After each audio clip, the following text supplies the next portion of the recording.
Shut up and sit down.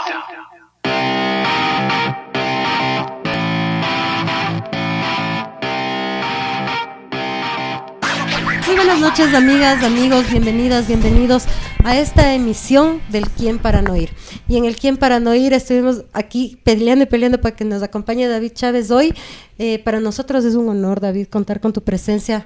No sabes lo importante que es para nosotros en estos momentos, como decíamos en la emisión anterior, que la gente vuelva a ir a urnas en una segunda vuelta con un voto informado, que la gente sepa cómo está manejándose el país de acuerdo a la coyuntura, a lo que está pasando, a los votos, como hablábamos fuera de cámara. Ahora son votos, voto por voto. Entonces, queremos darte la bienvenida. Jonathan, Tony, buenas noches. Esta va a ser tu casa, las veces que quieras acompañarnos, bienvenido. Y espero que te lo disfrutes, que lo goces y que podamos también informarle a la gente qué es lo que está pasando y que por lo menos tenga una noción de cómo ir a urnas. No sé, chicos. Hola amigos, ¿cómo están? Bienvenidos a la segunda temporada de ¿Quién para no ir? Esta vez tenemos la gratísima compañía del famosísimo David Chávez. Por favor. Comenzamos con pie derecho la segunda temporada y esta vez vamos a hablar todo lo referente a las elecciones, los resultados y lo que se nos viene. Bienvenido, David. Ahora voy yo. Tenemos a David Chávez. No, mentira, ya la tercera vez. No, bacán tenerte, David, virtualizarte. La verdad es... Yo creo que tú gozas de nuestros memes y a otros nos gustan mucho tus análisis, así que qué mejor tenerte en persona para escucharte de primera mano todas tus opiniones. Y nada, como dijo Gaby, como dijo Tony, espero que te sientas bien en casa, con confianza. Y nada, pues démosle inicio. Quiero decir, Gaby, cómo iba la cosa. Creo que queríamos saber un poco más de David, ¿no? Sí, más allá de conocerte, porque ya te conocemos desde varios medios de comunicación, David, lo que quisiéramos saber es ¿por qué en tu vida decides ser analista político? ¿Qué es lo que te motiva a ti meterte en este mundo del análisis político? Bueno, no, chicos, primero les agradezco un montón. Este encuentro, yo creo que ustedes son más famosos que yo. Empezamos por ahí. Les agradezco. Les agradezco de una mucho. manera extraña, sí. Entonces, y creo que es un gran encuentro, porque además creo que es importante que compartamos los distintos espacios desde los que venimos dando una pelea por salvaguardar este país, salvaguardar la democracia de este país. Entonces les agradezco enormemente. Cuenten conmigo las veces que quieran. Estoy encantado de estar acá. A ver, la pregunta es interesante porque me retrotrae sobre cómo fui a dar con esto. Y hay primero un componente de casualidad, digamos. Ahí. Alguna vez me llamaron de la Radiovisión, yo no sé dónde tenían mis datos y sabían que era sociólogo, docente en la Universidad Central, etcétera.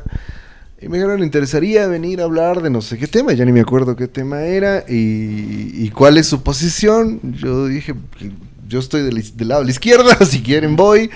Me invitaron y ahí empezó, ¿no? Empecé con el célebre Diego Kendo. Eso fue mi primera... Ahora tristemente célebre. Ahora tristemente célebre. Uno de los vacunados VIP. Mi primera entrevista fue ahí. Y digamos, ahí fue ahí arranqué con esto. Te dio clases de dicción, Diego. Exactamente. Pero había lo otro, porque obviamente cuando me invitaron yo no había estado en uno que otro espacio radial así muy marginalmente. Esto ya era otra cosa, era Radiovisión y con toda la audiencia que tienen. Y bueno, ahí lo que pensé fue lo otro, que era ya no tan casualidad. Dije, a ver, o sea, ¿hago o no hago esto? O sea, ¿me pongo o no me pongo en la esfera pública? Porque una cosa es estar investigando, escribir cosas, dando clases. Otra cosa es salir a la esfera pública y empezar a posicionar ¿Habían redes en el tiempo? Sí, ya estaban, ya no tanto como ahora, por supuesto, claro. Pero ya estaba en Twitter, sobre todo, que era un lugar de debate político, etcétera. Y de hecho ya tenía cuenta, no tenía, ¿qué te digo? Unos 5 seguidores en aquel momento, pero a partir de esto, de las entrevistas, claro, ya empecé a tener más notoriedad pública, digámoslo así. Pero el otro componente fue... esto de que se suele discutir mucho en mi campo, en la sociología, ¿no? La sociología es un trabajo meramente académico, te encierras solamente en la universidad y haces esto, o hay un compromiso con la sociedad, es decir, o uno dice cosas hacia afuera que puedan ayudar hacia afuera. Entonces, eso fue lo que terminó motivándome a decir, sí, voy a hacer esto, porque fue esta idea de tenemos de lo poco, mucho que uno pueda saber, acumular como conocimiento, es importante trasladarlo hacia socializarlo y hacer el ejercicio de traducción, además, que es complicado, que cuando haces este oficio del analista político, bastante degradado en la actualidad, haces ese ejercicio de traducción, o sea, cómo qué es lo que puedes entender académicamente, etcétera, se traduce a un lenguaje más público. Todo eso me terminó motivando y al final, y digamos, lo más importante de todo esto es que creo que meterse en la opinión pública es entrar a dar la disputa política. O sea, es decir, en un ambiente que es además asimétrico, hostil, desigual, me pareció importante meterse ahí a decir cualquier cosa, pero si uno puede ayudar a dar la disputa, eso fue lo que me motivó. David, ¿y el analista político asume postura o no asume postura? No, por supuesto que sí. O sea, yo repito una cosa que suelo decir inclusive en clase, porque no es solo como analista en la esfera pública. Si eres docente, si eres periodista, si eres... memero, estandapero, lo que quieras. No, estandapero. Quieras o no. Pero tienes posición política. Claro. O sea, el punto es que es esta cosa que se suele repetir mucho, que ustedes habrán oído aquí, esa frase famosa de Aristóteles del ser humano es un animal político. O sea, todo es política. Todo está atravesado por la política, exactamente. ¿Por qué? Porque la política trata de explicarte cómo operan las relaciones de poder. Y en la sociedad todo está atravesado por relaciones de poder. Entonces es imposible no ser político. Uno puede no ser partidista. Cuando la gente te dice a veces yo no soy político, claro, lo que te están diciendo es yo no creo en ningún partido. Pero eso no significa que no tenga posiciones políticas. Esa es una posición política también. Claro, no creer en los partidos es una posición política. Pero si empiezas a indagar y le preguntas a esa persona, o te dicen no tengo ideología, ese tipo de cosas, ¿no? Pero si indagas y le dices, bueno, ¿y cómo crees que se resuelve lo de la seguridad? ¿Y cómo crees que debería ser el tema de los derechos de las mujeres? Etcétera. Y ahí vas a ir viendo que la gente, aunque te diga, no me interesa la política, yo no soy político, no quiero saber nada de ideologías, ahí va a empezar a tomar una posición. Entonces, es inevitable. Ahora, tener posición no significa no ser objetivo. Claro. Es decir, uno puede ser objetivo, riguroso, etcétera, pero teniendo una posición. Lo que es inadmisible en la academia, en el análisis político, en el periodismo, en todo lado, es que distorsiones la realidad en función de tus intereses y tu militancia política. Eso en cualquier lado es condenable, pero uno puede ser objetivo, pero no imparcial, como dice el eslogan de una radio que clásico, sigo mucho, claro, yo, que es la AM750, una radio de Argentina, es la radio del periódico Página 12. Okay. Ellos tienen esto como eslogan, ¿no? Objetivos, pero no imparciales. Me parece que es una gran definición de lo que significa hacer este trabajo de disputar la opinión pública. Oye, ¿que eso es diferente o es igual a periodismo, activismo militante? O sea, ¿sería periodismo militante o sería todo lo contrario? Mira, yo primero debo decir que he oído el concepto, periodismo militante. No termino de entender muy bien qué se quiere decir con eso. Intuyo hacia dónde va. Es decir, es como, lo pienso de esta manera, quizás estoy equivocado, pero es esta idea de, si eres un abogado, por ejemplo. Ah, sí. ¿Qué escoges? Parecido. Sí. ¿Abogado de narcos? ¿O abogado de grandes empresas? ¿O abogado de derechos humanos, de organizaciones sociales? Ahí estás tomando una decisión política. Claro. O sea, abogado de trabajadores, por ejemplo, abogado laboral a favor de los trabajadores. No como esa señora que dirige el Ministerio del Trabajo, ¿no? Abogado laboral a favor de la patronal. Pero escoges, o sea, no siempre estás escogiendo. Entonces me parece que la disputa, digamos, todo esto, ¿no? Los posicionamientos políticos, hacia dónde diriges tu actividad, siempre está ligado a estas decisiones, ¿no? ¿Cuál es, por dónde uno va, digamos? ¿Cuál es el compromiso que uno tiene? Pero volvemos sobre lo que decía. Eso no significa que a nombre de militar en una causa, entonces tienes que perder la noción de la realidad. Porque ahí eres militante puro, digamos. O sea, puedes hacer periodismo militante, pero obviamente en primer lugar está tu profesión. No puedes romper los márgenes y las coordenadas básicas de la profesión del periodismo. Es decir, por ejemplo, el gobierno dice cualquier barbaridad y como periodista replicas esa barbaridad sin contrastar, sin ver si es real, sin mirar otras opiniones, de lo poco que yo entiendo de cómo se hace periodismo. Entonces ahí estás vulnerando el oficio en nombre de la militancia. Entonces claro, otra cosa, hacer bien el oficio, pero tomando posición. Me parece que es exactamente igual en la academia. Yo comparo mucho eso, el periodismo con la academia. En la academia es exactamente igual. ¿No se complica eso cuando la derecha, que no cree en lo que tú dices como ser objetivo y tal, ellos hacen ese trabajo de que no les importa romper las reglas y luego que nos toca a la izquierda en un punto? jugar su juego o jugar a ser plurales? Pero es la derecha este país. No, ni siquiera plurales. A mí no me gusta mucho eso. Porque yo lo odio. Porque nosotros somos plurales y la derecha no lo es. Sí. Y además la relación es asimétrica. Ese es el punto. Entre derecha e izquierda no hay una relación igual. Es asimétrica. La derecha tiene todo el poder. Poder económico, político, lucha de clases se reduce a lucha de clases. Igual, al final de cuentas, ese es el tema. Entonces, claro, hacer periodismo desde la izquierda, hacer lo que sea es difícil. Pero más allá del pluralismo, digamos, la discusión es qué tan objetivo puedes ser, qué tan riguroso puedes ser en el trabajo que haces. Y ahí es donde está la clave, ¿no? Es decir, puede haber... Y el problema es que nosotros en el Ecuador tenemos en general un periodismo que deja mucho que desear, salvo excepciones, y es un muy mal periodismo. O sea, no es tanto un problema de que sea de derecha, el problema es que es el del periodismo hegemónico. Claro. El problema es que, además de que son de derecha, que ya puede ser cuestionable, pero digamos, es su opción, claro, son libres de serlo. Último, claro, hacen un muy mal periodismo. O sea...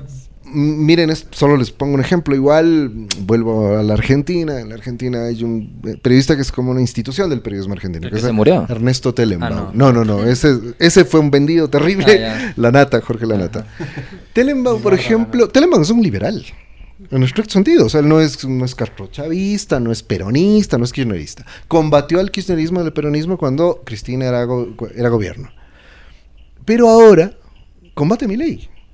¿Ya? Porque Milei es un autoritario de extrema derecha. Eso es tener compromiso, eso es tener claridad, y eso... ¿Qué es lo que está ocurriendo acá? Y asumir postura. Asumir postura, exacto. Acá los que se nos vendían de liberales, ahora están defendiendo a este autoritarismo protofascista, que es el de Noboa. Oye, todo menos la posta. Yo te tengo una pregunta en ese sentido. Si tú calificas de pésimo el periodismo de aquí y hace un momento también topaste el tema de la academia, ¿no crees que también tiene que ver que el periodismo de aquí es bastante empírico? Viniendo años atrás, digamos, tú con tus inicios con Diego Kendo, que no estudió periodismo, sino más bien su título de periodista fue entregado por la dictadura. Entonces vemos también que no habla bien.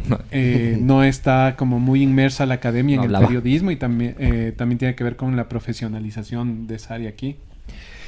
En parte sí, pero mira, yo creo que, o sea, el problema es que ahora se está haciendo un pésimo periodismo. Yo no creo que antes se hacía un mal periodismo. Es que el correísmo se convirtió en un parteaguas histórico. Y en buena medida también para el oficio del periodismo. Por ejemplo, para tomar el ejemplo de Diego Kendo. Diego Kendo era un periodista importante, que hacía un gran trabajo, respetable. Y claro, con la llegada del correísmo, esa ascripción, esa militancia ciega, digamos, ¿no? Ese compromiso ciego con el anticorreísmo, lo fue acabando como periodista.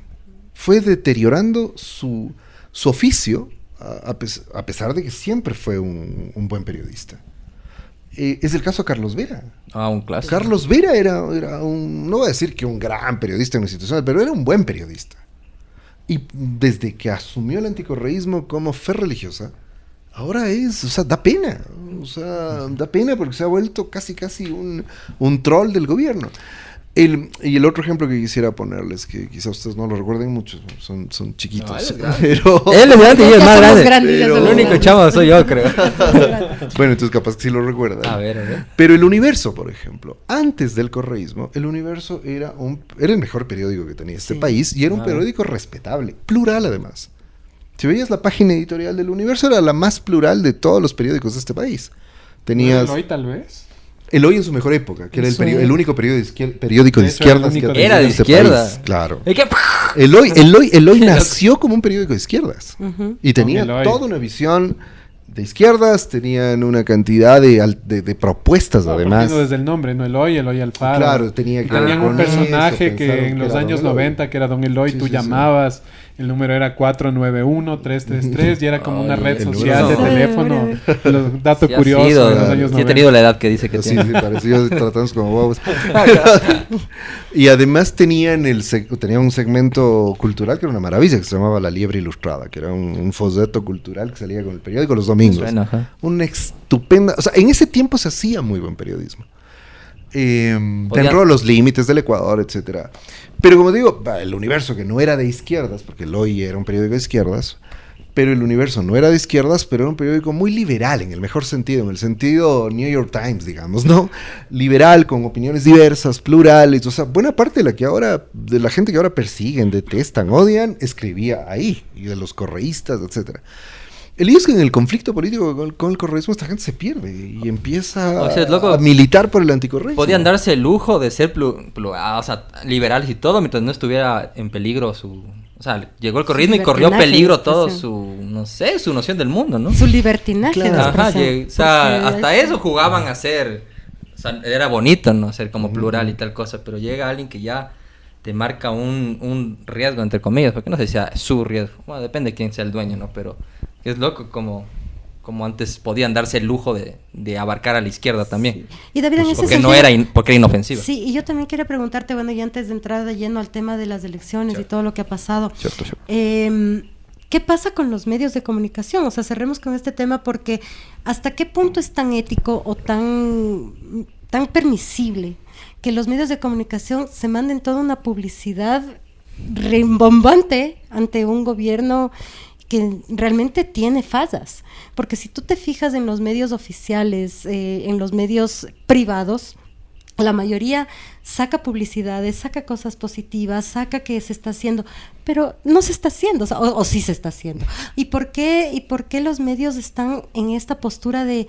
Bueno, porque esto es parte también de las campañas políticas? ¿Por qué yo tengo que, como medio de comunicación, hacerle campaña política a un candidato? ¿Por qué ves tú esto? O sea, ¿por qué crees que está pasando? Lo que pasa es que los medios son, como decía un filósofo francés en algún momento, son aparatos ideológicos. O sea, es equivocado pensar que los medios son neutrales. Por eso a mí me suele producir gracia a ciertos periodistas que hablan desde una superioridad moral creyendo que son neutrales. Eso es una falacia. O de ciertos académicos. Esto lo he visto en estos días, casi a día seguido, académicos y periodistas diciéndose somos neutrales, estamos más allá del bien y del mal, y despreciando a toda la gente que tiene militancia política. El Coavisa lo dijo por esto que dijo Carlos Vera. Mandó una carta, dijo, sí. Yo leí eso y dije... Pero todo... de paso, me olvidaba. Es que teniendo en cuenta que vivimos en un capitalismo tardío y todo se maneja en el dinero, ¿no? Entonces los medios responden a quien le esté pagando la famosa pauta que llaman. Claro, y a veces, pero ves que a veces inclusive más allá, hay una adscripción en estricto rigor ideológica. Entonces, claro, les interesa defender ciertos valores ideológicos. Que en últimas no está mal. Por eso es que yo, en el ánimo de la democratización de la comunicación, siempre pienso que el problema no es que los medios sean plurales. Porque lo que suele ocurrir con los medios de derecha, por ejemplo, que por principio, en la medida en que defienden el orden establecido, ya tienen ventaja. Claro. Esa es la idea. En esa disputa es más difícil cuestionar el orden establecido que defenderlo. Defenderlo es más fácil, defenderlo ya te da una ventaja, claro, porque el orden de todos los días te está diciendo, claro, el orden de todos los días te está diciendo que así es el mundo. Entonces, ya tienes una ventaja. Cuestionar, hacer... Porque la izquierda siempre tiene eso que es a la vez su maravilla, pero también su condena, es que te obliga a tomar una distancia crítica de lo que vives todos los días. O sea, que pares un rato y digas, no, esto que vivo todos los días no es normal. Como el stand-upero que sí es bacán, que dice, es más fácil ser facho. ¿Te has visto ese? No lo he visto, pero estoy completamente de acuerdo. Cuenta una historia de que para la izquierda todo es el problema de la sociedad, ¿no? O sea, un chico roba una manzana, así, tipo Aladín, y el izquierdista o el correísta lo problematiza. Y se va a dormir intranquilo en la cama pensando en la pena que le da eso. En cambio, el de derecha es como... Había que darle bala nomás. Exactamente. Y el problema fue ese, ¿no? Claro, que es psicológicamente más cómodo, porque dices eso y ya, te olvidaste del problema. Efectivamente es un ejercicio más complicado, y en ese sentido ellos tienen la ventaja ideológica. Entonces, claro, más allá que igual reciben pauta, son parte de las empresas, son parte de los tinglados. Es un conglomerado de cosas que hacen que, como tú decías en un inicio, estemos en desigualdad de condiciones. Por supuesto. ¿No? Entonces es difícil pelear con eso. Pero por eso para mí la democratización no es tanto que en un medio de derecha te pongan 5 analistas de derecha y uno de izquierdas. Eso no tiene mucho sentido, eso no es democracia en la comunicación. Lo que deberíamos tener es medios de izquierdas, al igual que medios de derechas, del mismo nivel, medios grandes, o sea, no solo los medios alternativos, sino medios grandes. Piensen ustedes que en el Ecuador no hay un periódico de izquierdas. ¿Verdad? Ninguno es de izquierdas. El intento que hubo con Eloy, que se perdió, y el Público, que era el Telégrafo en un momento dado, que se perdió porque con los medios públicos corres este riesgo de que llegue un gobierno de derechas y lo convierte en otra cosa. Sí, mala jugada. Pero tenemos un respiro que ahora tal vez ya no es tan fuerte en los medios impresos o los televisados porque existen las redes sociales, ¿no? Y existen proyectos que tal vez no tienen todo este aparataje que tiene la derecha, pero que con el internet de alguna u otra forma resurge. Y hacen buenos memes. Hacen memes y el internet ha sido muy bueno como para en cierta medida que la balanza no esté tan desigual. O sea, yo creo que sí, o sea, porque sin duda el internet ha producido una democratización de la comunicación un poco a la fuerza, o sea, un poco a los golpes. De hecho, por eso lo quieren censurar, ¿no? Desde los grandes millonarios y aparatajes de Estados Unidos y hasta ahora no lo han logrado. Pero sin embargo, en los estudios, los pocos que yo conozco, yo no soy un experto en eso, pero los que he visto, tanto nacionales como internacionales, te dicen que de todas maneras los grandes medios siguen siendo algo así como grandes influencers. Es decir, ya no operan, porque ya ni siquiera operan en el estricto sentido como viejos periódicos, pero en cambio te lanzan un titular y se puede volver viral dependiendo del medio que lo lanza. Claro. Entonces todavía siguen teniendo un peso en el nuevo contexto de las redes. Pero creo que ahí todavía hay una discusión pendiente de cómo se democratiza la comunicación y evitamos que los medios... Porque además ahí hay un riesgo, y es el riesgo de que si los medios no están informando bien, eso es un serio peligro para la democracia. Claro. Porque la gente no... O sea, ¿por qué es tan importante el oficio de un periodista? Porque piensen ustedes en un trabajador de la construcción. Que está extenuado cuando llega el final del día porque ha debido trabajar durante todo el día muy duro, físicamente, está muerto. Llega a la noche, prende el televisor, pone un noticiero y lo que espera es que le den información veraz. Él no va a poder hacer el trabajo de ir a investigar si la causa judicial de la que le están hablando es cierta, si el juicio dice lo que realmente está diciendo el periodista, si el dato de las obras de un gobierno son realmente los datos que le está diciendo el periodista. Uno confía, porque el trabajo porque uno asume que el periodista es el que, porque su oficio, así como para el trabajador de la construcción, mezclar cemento, poner bloques, ese es su trabajo. Para el periodista, ir a investigar, contrastar fuentes, contrastar versiones, verificar si es real lo que está diciendo, es su oficio. Entonces uno espera pues que haya una confianza en que está haciendo su oficio y no me está mintiendo. Y el problema es que en el caso del Ecuador eso ya salvo, no voy a generalizar porque creo que hay algunos medios que todavía son serios y profesionales, pero la mayoría ya se pasaron por alto hace 3 semáforos. Eso de voy a ser cuidadoso y no voy a lanzar. Lo que hicieron en la última elección. Les voy a poner el ejemplo clarísimo de eso. A ver. De pronto toman un exit poll que era una vergüenza. O sea, si me presentan ese exit poll, si yo fuese profesor de estadística y me presenta un estudiante una barbaridad como esa, yo le hago jalar el año. ¿Qué es lo lógico en términos de profesionalismo periodístico? Primero averigüemos quién es este señor. Yo no sé si ustedes recuerdan la entrevista que le hacen cuando empieza a explicar en Teleamazonas quién era. El tipo dijo que tenía 1 año de experiencia, que había hecho algo parecido en el 2023. Nada más. Vele. Yo tengo más experiencia haciendo encuestas.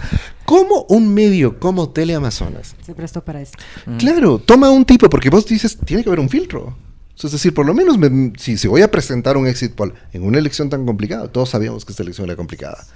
Si voy a presentar un exit poll, por lo menos tengo la decencia de averiguar bien si es que es una empresa seria, si es que tienen experiencia. Y si tengo dudas, mejor no lo publico. Esa es la ética periodística básica. Pero acá nota que en cada elección han hecho exactamente lo mismo. ¿Se acuerdan cuando Sedato hacía ganador a Lasso en la época de Moreno? Siempre hacen lo mismo. Entonces eso te muestra de que no hay rigor periodístico. Desde la época de Bucaram, ¿no? Quedaban como ganador a los socialcristianos y ganó Abdala Bucaram. David, y entendiendo esto de los medios de comunicación, ya entrando ya al tema que nos compete, ¿cuál es tu lectura entonces? Porque si bien es cierto, estamos hablando de cómo influyen los medios, cómo influyen las redes sociales, cómo influye la vocería popular, lo que te decía yo por fuera de cámara, el vecino, el señor de la tienda, cómo cada uno va dando su percepción. ¿Qué pasó en la primera vuelta? ¿Qué viste tú en esta primera vuelta de las elecciones? Que como bien decíamos fuera de aire, estuvo súper cerradita los votos finales, ¿no? Creo que hay un 0,18% que es súper poquitito. Saquicela de diferencia. Saquicela y medio. Saquicela y medio, más o menos. ¿Qué pasó? O sea, ¿qué ves tú? ¿Cuál es tu lectura de esta primera vuelta? ¿Qué le sobró a la derecha? ¿Qué le faltó a la izquierda? ¿Qué pasó? O sea, creo que más bien ahí... O sea, mi balance es, aunque terminan empatados, porque con saquicela y medio de diferencia es prácticamente un empate. Pero hay esto de que hay victorias y derrotas políticas que van más allá de los números, ¿no? Exactamente. Es como cuando piensa en el clásico partido de fútbol en que empatas en un último minuto, después de haberte con 10 y después de haberte esforzado un montón y de visitante. Y contra Brasil. Exacto, y contra Brasil. Sí, exacto. Si le queremos hacer una analogía más exacta, sería un empate sin un jugador en Casablanca. Exacto, bueno, sí, o al revés, para pelearnos con nadie, o de la liga en el Monumental, en último minuto, etcétera. Son esos que, y los comentaristas suelen decir, ¿no? Empate con sabor a victoria, o empate con sabor a derrota. Y yo creo que para la Revolución Ciudadana fue con sabor a victoria ese empate. Totalmente. Y obviamente para Novoa es con sabor a derrota. Sí. Por eso no apareció un día entero, o 2 días, ¿no? 2 días, además escondí. No, es que el manejo fue pésimo. O sea, yo sé que no es muy inteligente y que tiene mucha plata, y hay gente que ahí está abusando de ese chico y le están estafando la plata. No aparezcas 2 días. Los estrategas le están estafando, le están robando la plata. O sea, debería votar, echar esos estrategas y buscarse otros, porque que a nadie le haya podido decir lo más estúpido que puedes hacer es no salir a dar la cara en estos resultados. Me parece increíble, pero bueno. Pero también creo que devela mucho lo que tú estás diciendo ahorita. Nos da a entender que Novoa no tiene un equipo. Y eso ya se sabía desde un inicio, pero no tiene pero un le equipo. estafa. Tiene, o sea, gente gobierno, que le rodea, pero no es que tenga un especialista en ambiente. O sea, Sade Fritchi. No. O sea, equipo de gobierno ni de chiste. Y así en todo el equipo, ¿no? Pero uno entiende, yo no sé, la verdad, ahí yo no tengo datos, soy muy honesto con eso de quién está en la campaña de Novoa. Pero uno entiende que cuando vas a una campaña y eres además el hijo del oligarca más millonario de este país, te vas a pagar un buen estratega. No sé quién está. No, Ricaurte. Creo que capaz parece que le está asesorando. Pareciera que es Ricaurte el asesor de él. Ay, no. Yo estimo, no sé, algún rato oí el chisme, no tengo nada en concreto, de que estaban consultándole al menos a Durán Barba, que Durán Barba es un inescrupuloso, terrible, pero al menos es alguien que sabe de estrategia. Pero no sé con quién están trabajando. Pero el punto es que para la campaña, porque efectivamente para el gobierno ha sido un desastre. O sea, el gobierno ha sido, llámale al pana que tiene, si está con la cédula a mano, ven firma como ministro. O sea, es decir, sin ninguna experiencia. Pero para la campaña yo asumí que al menos tenían un equipo estratégico que no les iba a hacer meter la pata de esa manera. Pero creo que en resumen yo les diría que la campaña, y por qué creo que es una victoria para el RC, se resume en esa frase que Luisa González repite permanentemente. Ellos son el miedo, nosotros la esperanza. Y creo que ahí es donde está la clave de por qué, al final de cuentas, al correísmo le va mejor que a Novoa.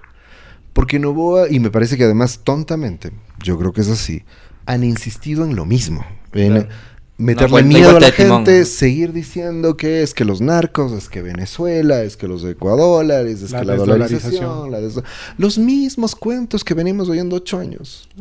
Entonces a mí me parece que hay una porción de la población que ya está harta de eso. Ya se saturaron. Que además ya se da cuenta, mira lo que le están haciendo al alcalde de Guayaquil. Claro. Entonces otra vez, además porque es otra vez la fiscalía metiéndole mano a las elecciones. Entonces me parece que hay mucha gente que entendió que esta estrategia ya le hartó. O sea, no importa, no es correísta, simplemente ya se hartó de esto. ¿Será que el obrero hipotético que nos pusiste hace un rato, que llega cansado y todo y ve las noticias, será que a la, no sé qué, milésima vez que vio la noticia dijo, como el show de Truman, algo está pasando aquí? ¿Sí? ¿O tú crees que es otras personas que quizá pueden darse el lujo de ser más críticos? Porque justo iba a decir eso, o sea, con el ejemplo que nos diste, parece que ser crítico y tener chance es un privilegio a veces, porque hay obreros que llegan cansados y luego estamos quienes tenemos el chance de descansar y analizar, o tenemos un bagaje también que nos permitió como cachar un poquito las diferencias y cosas así. Pero ¿tú qué crees? ¿Verdad? ¿Quién se está dando cuenta, dices tú? ¿Quién o sea, sobre todo los sectores populares. Sí. Es evidente, porque uno ve el mapa electoral y lo puedes. Aquí la lucha de clases se puede tocar con las manos. Uno ve el mapa electoral y te das cuenta, los sectores populares votan por Luisa González, los sectores de clase media muy fascistizados votan radicalmente. Por un cartón. Voy a decirlo como suele decir con mucha agudeza mi esposa. Dice, esa gente pide 3 papeletas para votar por Noboa. O sea, no una, así como, pásenme 3 papeletas para votar por Noboa. Entonces, es eso, o sea, es decir, y lo ves clarísimo. O sea, vean el mapa de Quito nomás. Como el meme, ¿no? Que decía, vamos a ver en dónde ganó la Floresta. Sorpresa. ¿Y qué incidencia tiene? Yo les preguntaba a los chicos, decía, sería bueno también saber qué incidencia tiene las posturas del exterior. O sea, yo me preguntaba, por ejemplo, ¿qué le conviene a Estados Unidos? Porque nosotros bien sabemos que a la final de cuentas hay relaciones con estos países. Sabemos que Noboa es el candidato de ellos, porque es notorio, es muy visible, es el candidato de Trump, es muy visible. Pero, ¿qué incidencia tiene un país extranjero en nuestras elecciones aquí en el país? Muchísima, y sobre todo por lo que yo decía hace un momento, por la intervención de la Fiscalía. Si hay un ariete de la intervención de los Estados Unidos, una punta de lanza de la intervención de Estados Unidos en la política del Ecuador, es la Fiscalía General del Estado. O sea, la Fiscalía no funciona, la señora Salazar no funciona a partir de lo que se cree. No, o sea, claro. Es lo que le dicen en inglés y alguien deberá traducirle para que sepa qué es lo que tiene que hacer. Entonces, eso lo ves con toda claridad. Además es curioso, yo les soy honesto que yo en un momento cuando empezó a parecer que era efectivamente Estados Unidos quien estaba detrás de muchas de las estrategias que han aplicado en todo este tiempo, yo decía, no creo, el Ecuador no es tan importante en el contexto geopolítico como para que los Estados Unidos le preste tanta atención. Pero es evidente, con todo lo que ha ocurrido en este tiempo, que hay un interés enorme. Está lo de Galápagos, está lo de que ha llegado Petro a Colombia. Además, Colombia siempre fue el centro de la intervención de los Estados Unidos en la región andina. Uh-huh. Pero me parece que ese viraje de lo que significó la llegada de Petro a Colombia, como que los puso en aprietos y trataron de apuntalar más bien el respaldo a Dina Boluarte en el Perú, que es evidente también. O sea, piensen ustedes que Dina Boluarte es una represora terrible, que mató en las calles a un montón de gente, pero ahí nadie se está quejando, nadie está saltando, nadie está diciendo es dictadora, no es dictadora, siempre, como cuando se habla de Venezuela. Y con Noboa, que ha sido un autoritario, pero realmente increíble, tampoco hay ninguna queja de los Estados Unidos. Entonces, al final de cuentas hay intereses que yo, de hecho, no logro dilucidar del todo, por el complejo contexto que tiene el país, pero indudablemente a los Estados Unidos les interesa muchísimo lo que pase con Ecuador. Claro. Muchísimo. O sea, de pronto nos convertimos en una pieza importantísima. Alguna vez yo sigo sosteniendo esto que es más una hipótesis, creo que además también hay un factor de escarmiento, ¿ya? Es decir, ¿a qué me refiero?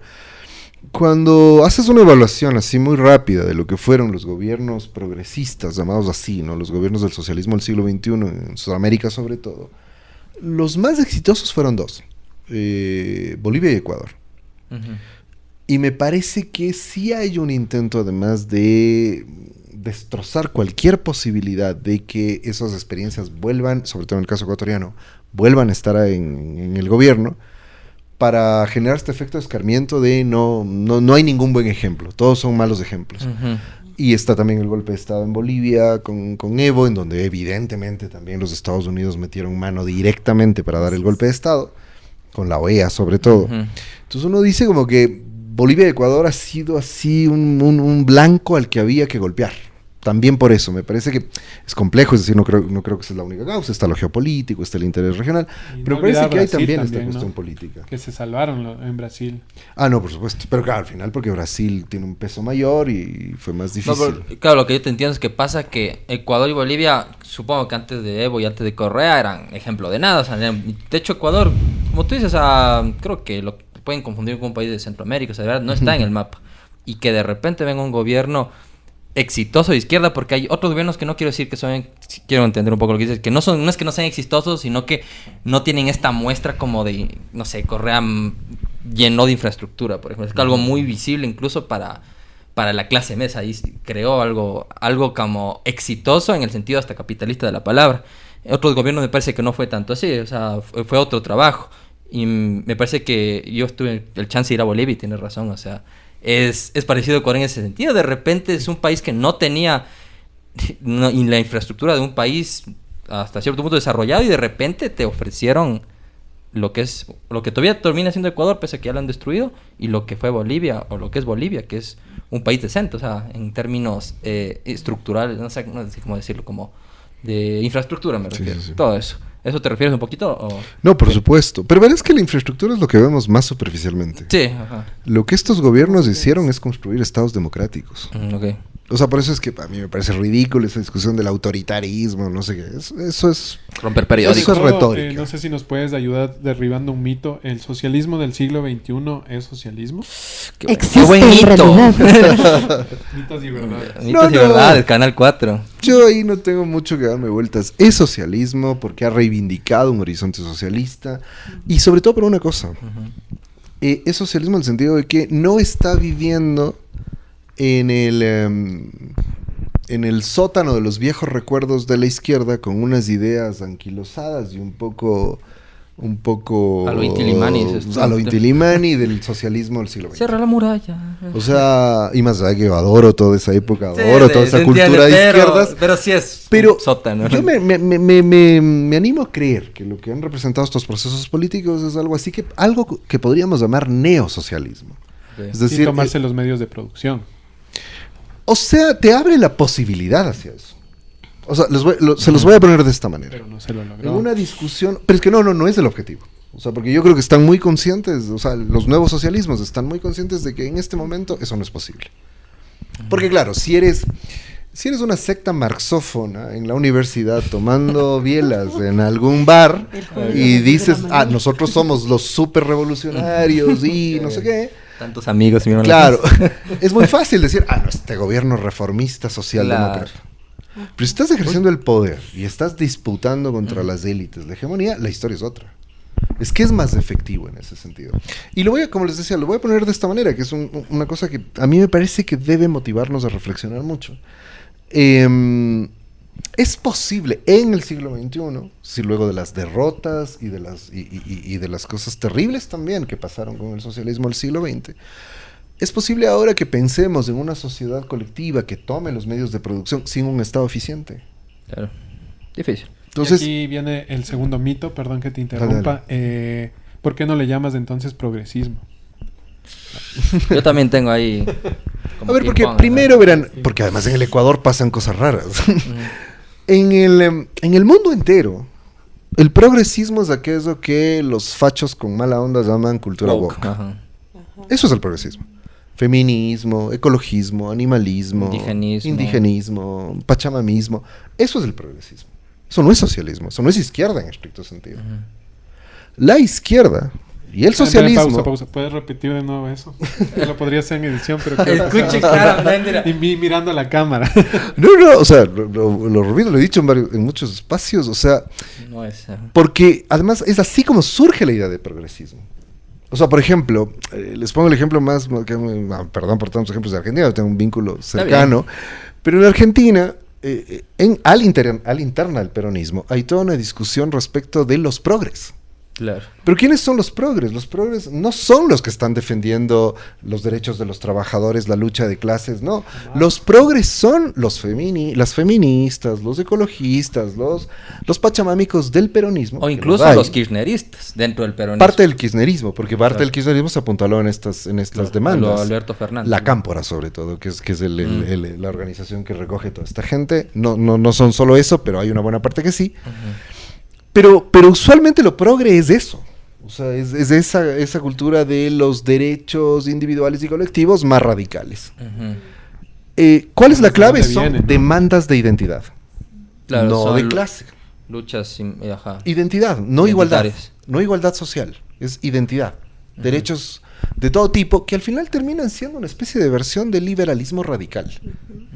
Y que, ojo, yo no estoy en contra. Alguna vez tenía este debate públicamente, me decían, no, pero es que eso es una visión conservadora. O sea, no, yo no estoy diciendo que no hay que luchar por esos derechos. Lo que yo estoy diciendo es que eso no es socialismo. Claro. Que eso no es izquierda, que vos puedes tener un liberal de derechas que en estricto rigor te va a defender todo eso, te va a defender los derechos de la comunidad LGBTIQ+, los derechos de igualdad de la mujer. Ecuador son mayoría, me parece, que todos los progres son de derechos. Es la gente que votó por Yaco, ahí está el 20%. Por ejemplo.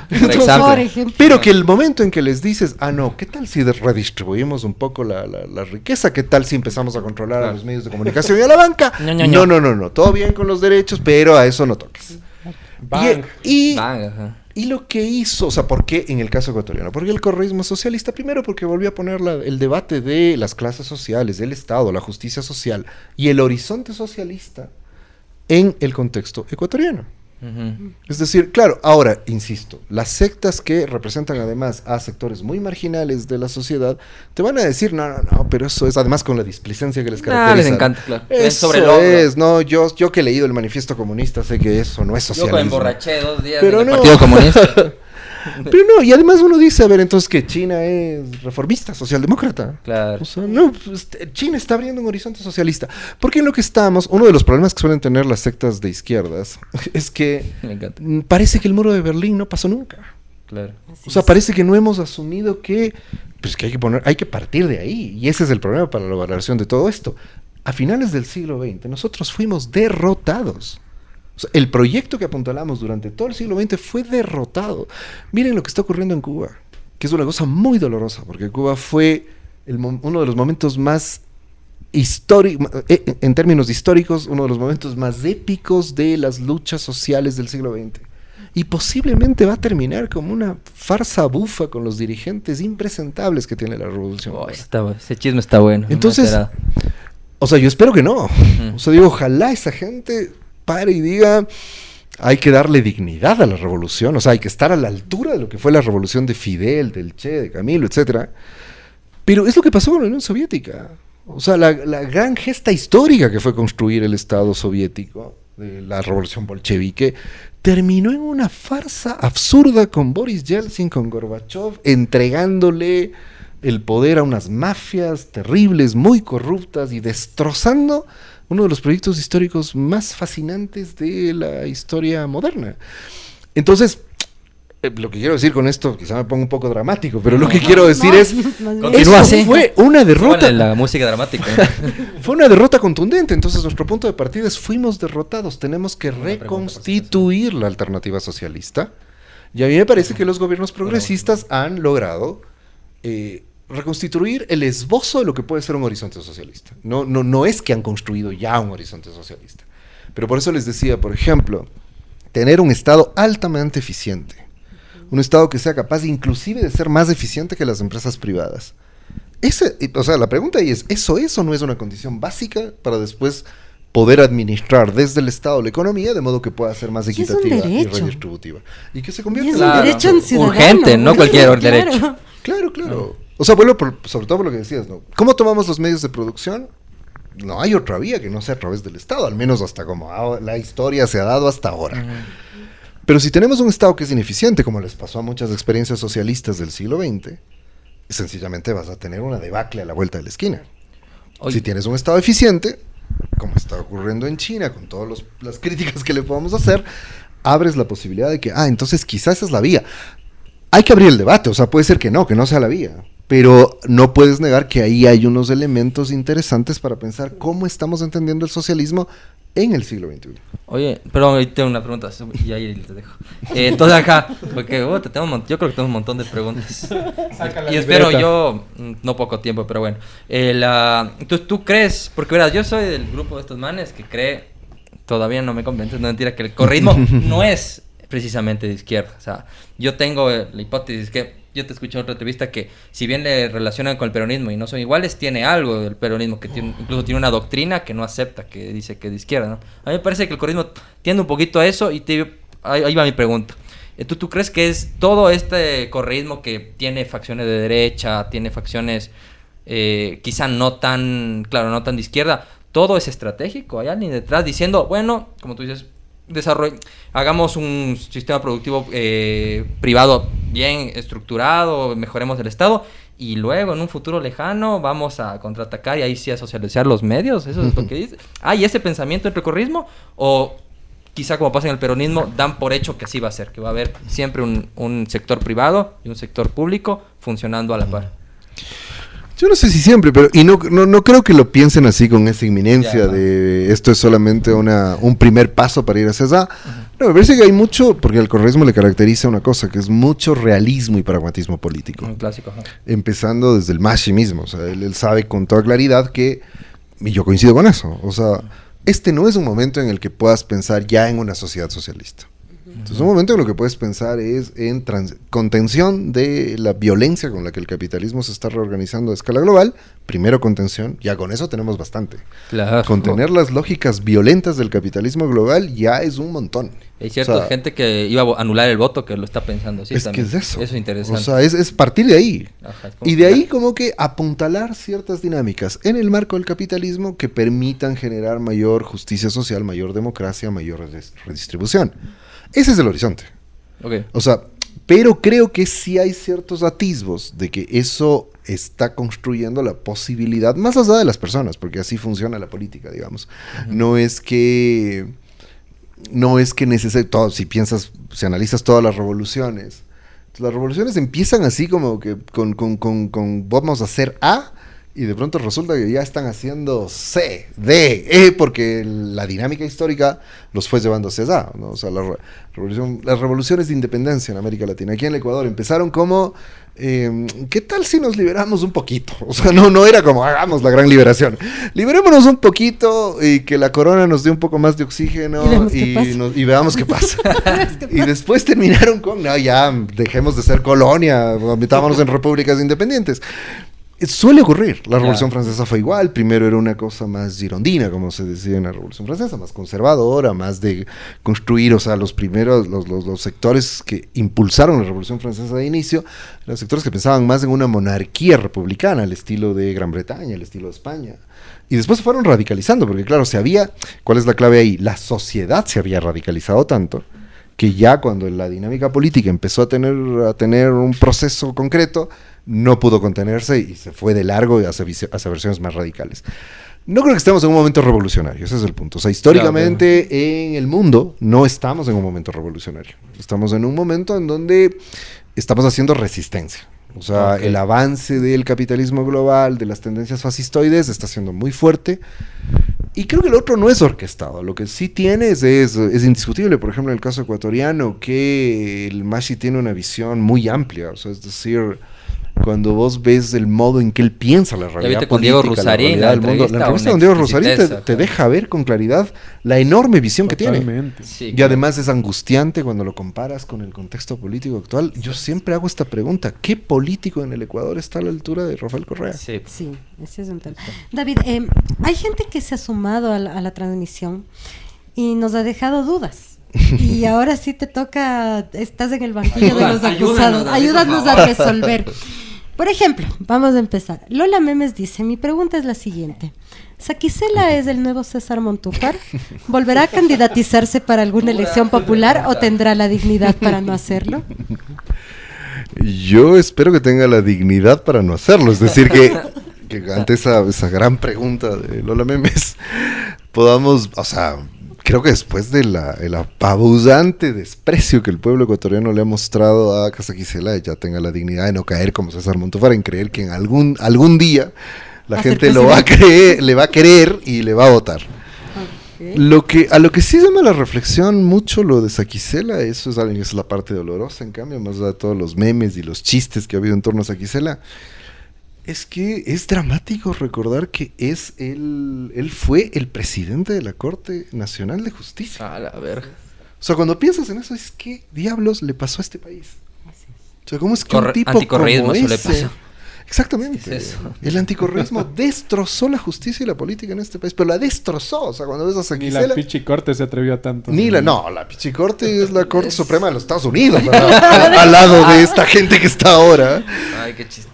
Entonces sí, hay que pensar por ahí en eso, en todo lo que nos significa Saquicela como país. Carlos Eduardo Zumba nos dice, ¿por qué Daniel Noboa pasó de ser un presidente con mucho potencial a un politiquero mentiroso? Bueno, yo discreparía con la idea de que era un presidente con mucho potencial. Yo jamás le vi potencial. Jamás le vi potencial. Sí, se ganó la lotería. O sea, es un rico con suerte, porque nació Novoa. Nació Novoa y jugó la lotería de los niños millonarios del 2023. Eso es lo que ocurrió. Porque además, noten ustedes que lo que acaba de ocurrir en la elección última, o sea, en términos de... Yo sostengo esta tesis permanentemente. El Ecuador viene votando estructuralmente desde hace ya muchos años. Es decir, el ejemplo que siempre pongo para entender esto, ¿no? Es difícil, y es muy fácil predecir, además, es difícil perderse cuando te dicen, a ver, ¿cómo va a votar Tungurahua? O ¿cómo va a votar Manabí? Entonces, en cada elección ves que obviamente van a votar a favor de uno u otro bando, dependiendo de cómo esté la coyuntura. Lo que cambian son los nombres, pero no esa disposición casi estructural. Entonces, lo que hemos visto ahora es que Novoa logró consolidar, o sea, más bien en eso ha sido hábil, logró consolidar eso que en 2023 todavía era difuso. O sea, en 2023 tenías un electorado de derechas, difuso, sin una opción. Entonces, claro, los niños ricos, son el Hosner, Top y Novoa, entraron, y Zurita, que había que decirle como en Malcolm, ahí, sal de ahí, esa no es tu familia. Entonces, eran los niños ricos disputando la lotería a la presidencia. Porque como sabían, bajo este precepto de los últimos años, que el que pasa a segunda vuelta en la derecha puede ganarle al correísmo, disputaron eso. Le tocó en suerte a este chico. Pero yo creo que nunca tuvo ninguna proyección. O sea, es una construcción en estricto sentido del bloque de poder que lo sostiene. ¿Lo que los comunicadores llamaríamos un sujeto diseñado? O sea, diría que sí, no sé exactamente a qué se refieren, pero digo, creo que sí. O sea, creo que es esto. Lo que hicieron, ¿saben qué figura yo pienso cuando veo a Novoa? Que no tiene el raigambre oligárquico, pero que fue un proceso muy parecido, es el de Peña Nieto en México. Peña Nieto en México era un tipo que, o sea, no podía articular igual dos ideas con un mínimo de coherencia. Los memes que estaban de... Pero lo fueron construyendo, hasta la pareja le construyeron, sí, ¿no? Que ahí sería algo así como un design president o alguna cosa parecida. Y noten que, claro, construyeron eso, lo hicieron ganar la elección, lo mantuvieron como presidente varios años. Y Novoa puede parecerse a eso, ¿no? Y por eso toda esa cosa que hacen con la viña, con sus hijos, con la familia, con toda esta cosa, es lo que, pero creo que eso es una estrategia agotada. Creo que eso ya llegó a un límite en esta elección. Luis Dang nos dice, yo quisiera saber sobre el panorama político para el país y las derechas en caso que se reelija el cartón, que es muy probable. Ay, Dios no quiera. No, es terrible. O sea, hay una alta probabilidad, eso no hay que discutirlo, porque piensan ustedes esta cosa que ha sido tan curiosa de que por primera vez en la historia tenemos dos candidatos que se van llevando el 90% de los votos prácticamente en la primera vuelta. Entonces, claro, las probabilidades están para ambos, porque se están disputando muy apenas el 10%. Claro, esto es de a centavos, o sea, yo en algún lado decía esta figura de que cuando uno es estudiante universitario, que les habrá pasado y anda corto de presupuesto y tiene que andar buscando los centavos hasta por debajo de los muebles para completar el pasaje. Entonces, algo así, tienes que ir de centavo en centavo ganando los votos. Entonces, ahí la probabilidad sí, creo que está un poco en desventaja, pero tiene la probabilidad. Ahora, ¿qué pasa para el país? Me parece que lo más grave es eso, más que para la derecha. Que se quede este gobierno que en un año ha provocado todos los destrozos que ha provocado, en todos los órdenes. No hay nada que pueda rescatar de este gobierno. Si eso ocurrió en un año, o sea, 4 años van a ser un desastre. Y creo que no hay, o sea, la correlación de fuerza en la asamblea no permite muerte cruzada, ¿o sí se podría? Está difícil porque necesitas para la muerte cruzada mayoría calificada. ¿Que son cuántos ahorita? ¿Más de 70? Ahorita son como 92, me parece. Nos morimos, entonces, directamente a la tumba. O sea, es un montón, porque claro, como subió el número, claro, va a estar difícil, gane quien gane, ¿eh? La asamblea va a ser un campo de batalla, o sea, va a ser muy difícil. La constituyente que está proponiendo Novoa en el caso que gane, ¿cuántos votos necesitaría para ser una constituyente? Lo que pasa es que depende de cuál sea la vía, ¿no? Pero obviamente la Asamblea Nacional tiene que aprobarla con la constituyente. Ahí no estoy seguro, ahí sí me coges en curva con esa pregunta, pero creo que también se requiere mayoría calificada para aprobar un llamado a la Asamblea Constituyente. Creo que no, y creo que no es el momento, ¿no? O sea, me parece que, porque ahí todo el mundo se aloca con eso de la constituyente, pero digo, este país está a punto de deshacerse.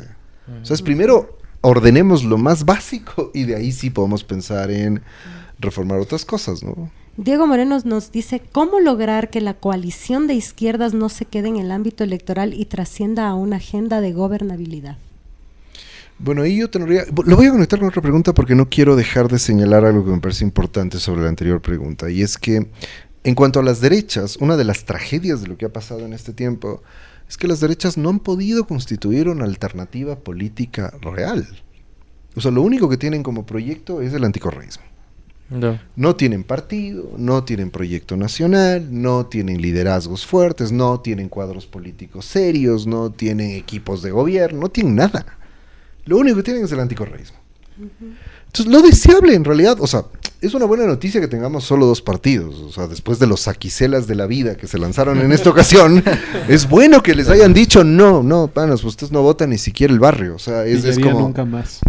Sí, o sea, es como, no, hay 2 grandes partidos, uno de izquierdas, uno de derechas y otros chiquitos que están por ahí.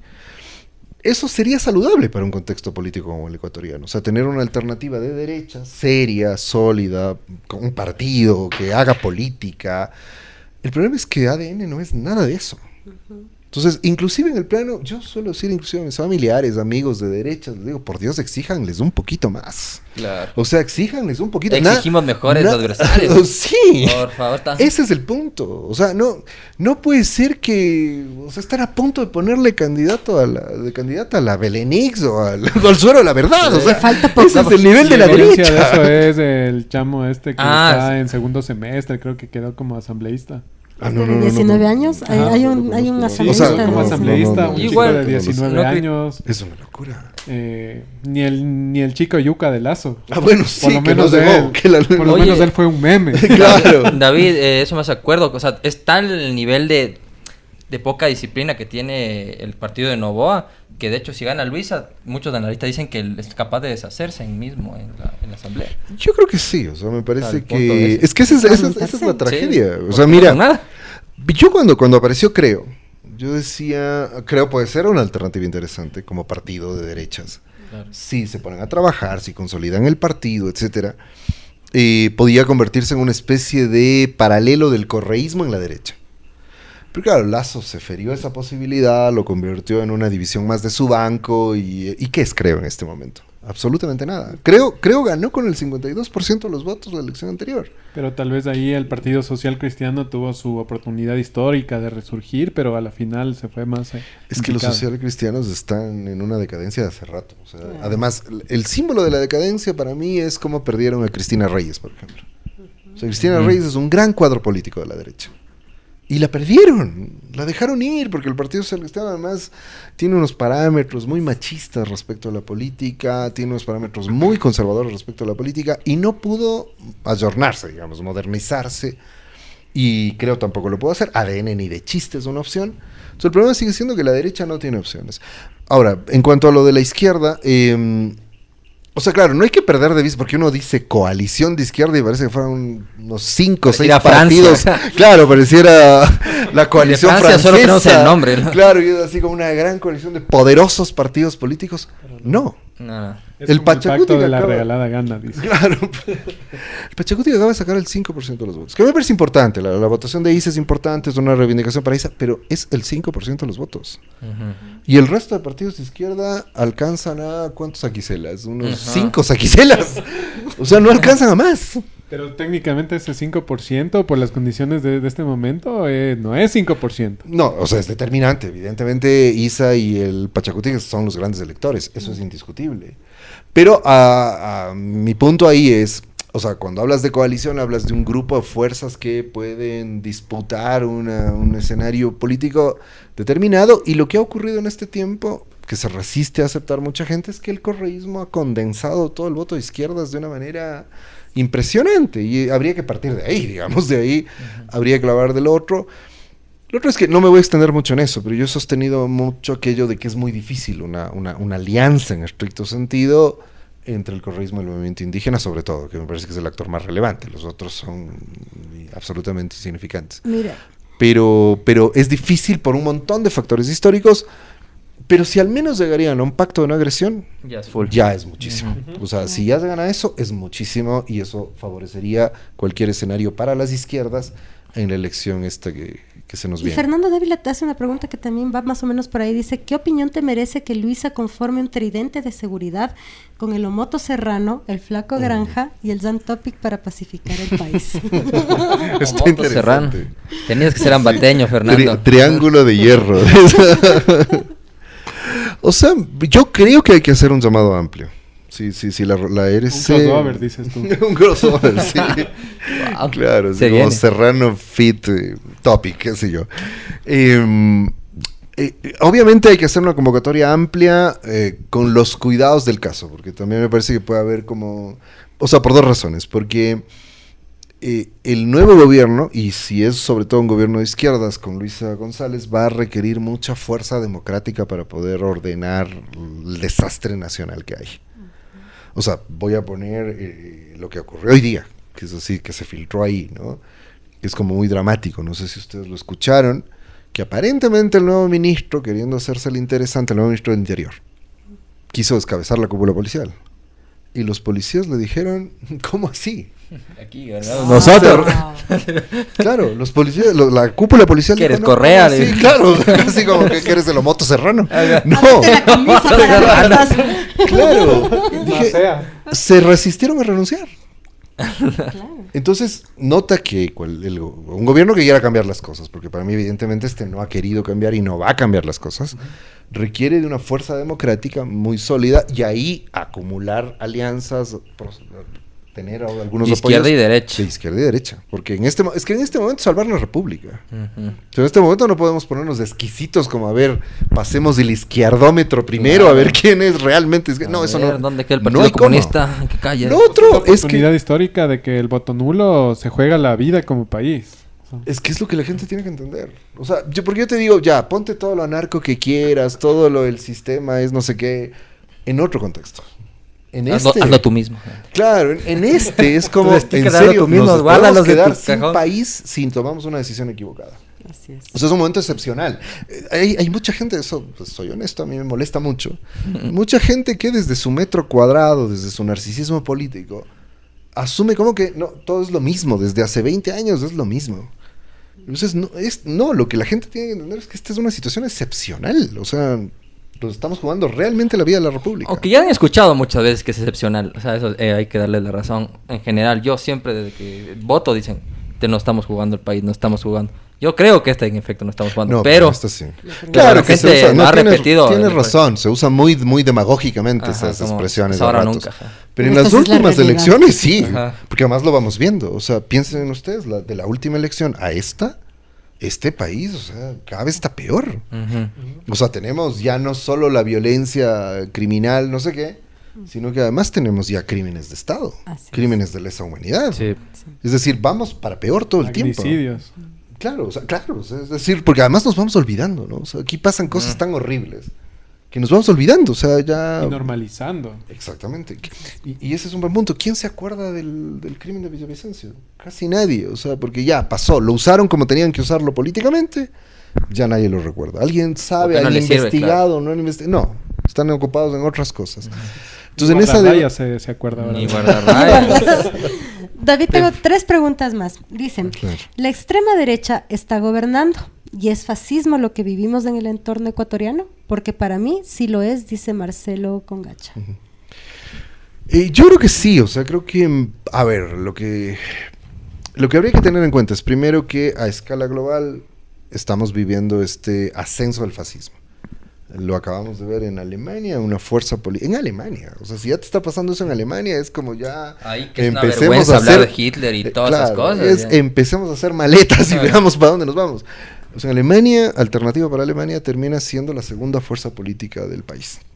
Entonces, y además quedan como primera fuerza los conservadores, que lo único que les falta para parecerse a Alternativa para Alemania es hacer el saludo el saludo que está haciendo Y eso Elon que habían Musk y dicho todo que el esto. mapa electoral es igualito al cuando estaba partida Alemania Claro. en oriental, pero no es tan oriental la parte oriental nueva, o sea, es conservadora, dices tú. Claro, Sí. o sea, eso es una de las cosas dramáticas. Por ejemplo, conectémoslo con lo que decíamos hace un rato. Eso no es una muestra de lo que fue la derrota de la izquierda del siglo XX. O sea, lo que fue la Alemania socialista, la Alemania comunista, vota masivamente por los partidos neofascistas alemanes, el partido neofascista alemán actual. Eso debería llamarnos a pensar, algo se hizo mal ahí, o sea, en algo nos equivocamos. Entonces, evidentemente hay una escalada del fascismo a escala global y me parece que en el Ecuador eso no es ajeno. Es decir, creo que en Noboa hay signos neofascistas absolutamente claros que en el caso ecuatoriano se traducen en una cosa, que es esa exacerbación del anticorreísmo. O sea, la forma que el fascismo tiene en el Ecuador es esa exacerbación persecutoria, estigmatizadora del correísmo. Porque el fascismo tiene una cosa clave. Anula al enemigo, anula al adversario político convirtiéndolo en enemigo. El enemigo es terminar. Y ahí, ese es el signo clásico del fascismo. Ya ni dispute las elecciones, sea proscrito por último. Ajá. Claro. Carlos Eduardo Zumba dice, ¿por qué tapan los logos de las cajas de banano cuando hacen incautaciones? Esa pregunta se responde sola. Claro. Oye, y te tengo una última pregunta de María Fernanda Cáceres que dice, ¿por qué tanta división social para que los únicos beneficiarios directos sean los que están en el poder y sus secuaces sea el partido e ideología que sea? Es más, ¿aún hay ideologías reales o todo es puro populismo? No, hay ideologías y lo estamos viviendo con mucha claridad. O sea, en este momento más que en ningún otro. Que puede haber comportamientos populistas, más allá que a mí es un concepto que no me gusta mucho porque populismo dice todo y nada. O sea, populismo son desde Mussolini hasta Perón, pasando por Fidel Castro. O sea, es decir, es una locura. No es un concepto que ayuda mucho a entender la política. Pero si queremos hablar de demagogia, que me parece un concepto más claro, demagogia, por supuesto, hay en la izquierda y la derecha. Pero evidentemente las ideologías siguen funcionando, o sea, y es la clave de la política, y no habría ni que satanizarlas ni nada, o sea, las ideologías son importantes en el debate político. El problema de lo que ha ocurrido en Ecuador es que la disputa ideológica se ha vuelto una disputa antidemocrática, violenta y hostil contra la izquierda. Es absolutamente persecutoria. Y eso creo, de paso comento esto, me parece que ese es una de las cosas que se ha roto en la última elección. Es esto de que la gente hablaba del correísmo en voz baja. O sea, la identidad correísta era primero una identidad vergonzosa, era una identidad que no se hacía visible con mucha facilidad. Estigmatizada. Siendo la primera fuerza. Criminalizada. Imagínate, inclusive. La ironía de la vida. Que ese solo hecho ya te muestra que la democracia en el Ecuador no estaba funcionando bien. Claro. Porque eso no tendría que pasar. O sea, es decir, que la gente que está procesada por algún delito que cometió en el gobierno de Correa, sí, se avergüence todo lo que quiere y bien hecho, que vaya a la cárcel y que pague todo lo que tenga que pagar. Pero si vos eres una persona honesta, trabajadora, etcétera, pero crees en esa opción política, no tengas que avergonzarte en la oficina, con los amigos, con la familia, porque te van a decir que eres delincuente, narco, que eres tonto, que eres vago, que quieres subsidios, que no trabajas. Que te despiden. Claro, o que te despiden de los trabajos, que te empiecen a represalias. Claro, es decir, eso habla no solo de una política que funciona en una clave medio fascista, sino de una sociedad que funciona de manera fascista. Y me parece que uno de los grandes logros, no para el correísmo, para la sociedad ecuatoriana, en esta última elección, es haber superado, en parte, yo creo que todavía es muy fuerte ese comportamiento fascistoide hacia el correísmo, pero ya uno va sintiendo que, por ejemplo, la gente ya no tiene tanta vergüenza de decirse correísta. Claro. Entonces ya eso te dice, insisto, haber logrado eso es bueno para la sociedad ecuatoriana, no para la democracia, no para el correísmo solamente. Yo, de hecho, soy alguien que me gusta mucho explorar ese tema de la estigmatización del correísmo, porque no sé si tú me... Sí, yo soy fan del flan en ese sentido. O sea, soy la persona que cree que el correísmo hasta tiene que tener expresiones simbólicas, de cultura, pop, así, todas. Y para mí es algo un símil con el peronismo. Porque el peronista es muy orgulloso y te canta la marcha en tu cara.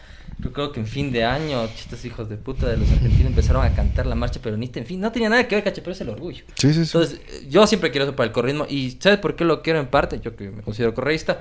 Es porque creo que la fuerza de un partido, de una fuerza política, tiene que ver con el orgullo. O sea, nos han amilanado a partir de la estigmatización a toda la izquierda. O sea, la izquierda al comienzo jugó a ser anticorreísta, luego se dio cuenta que le afectó también, porque metieron a todos en el mismo saco y nos persiguieron a todos.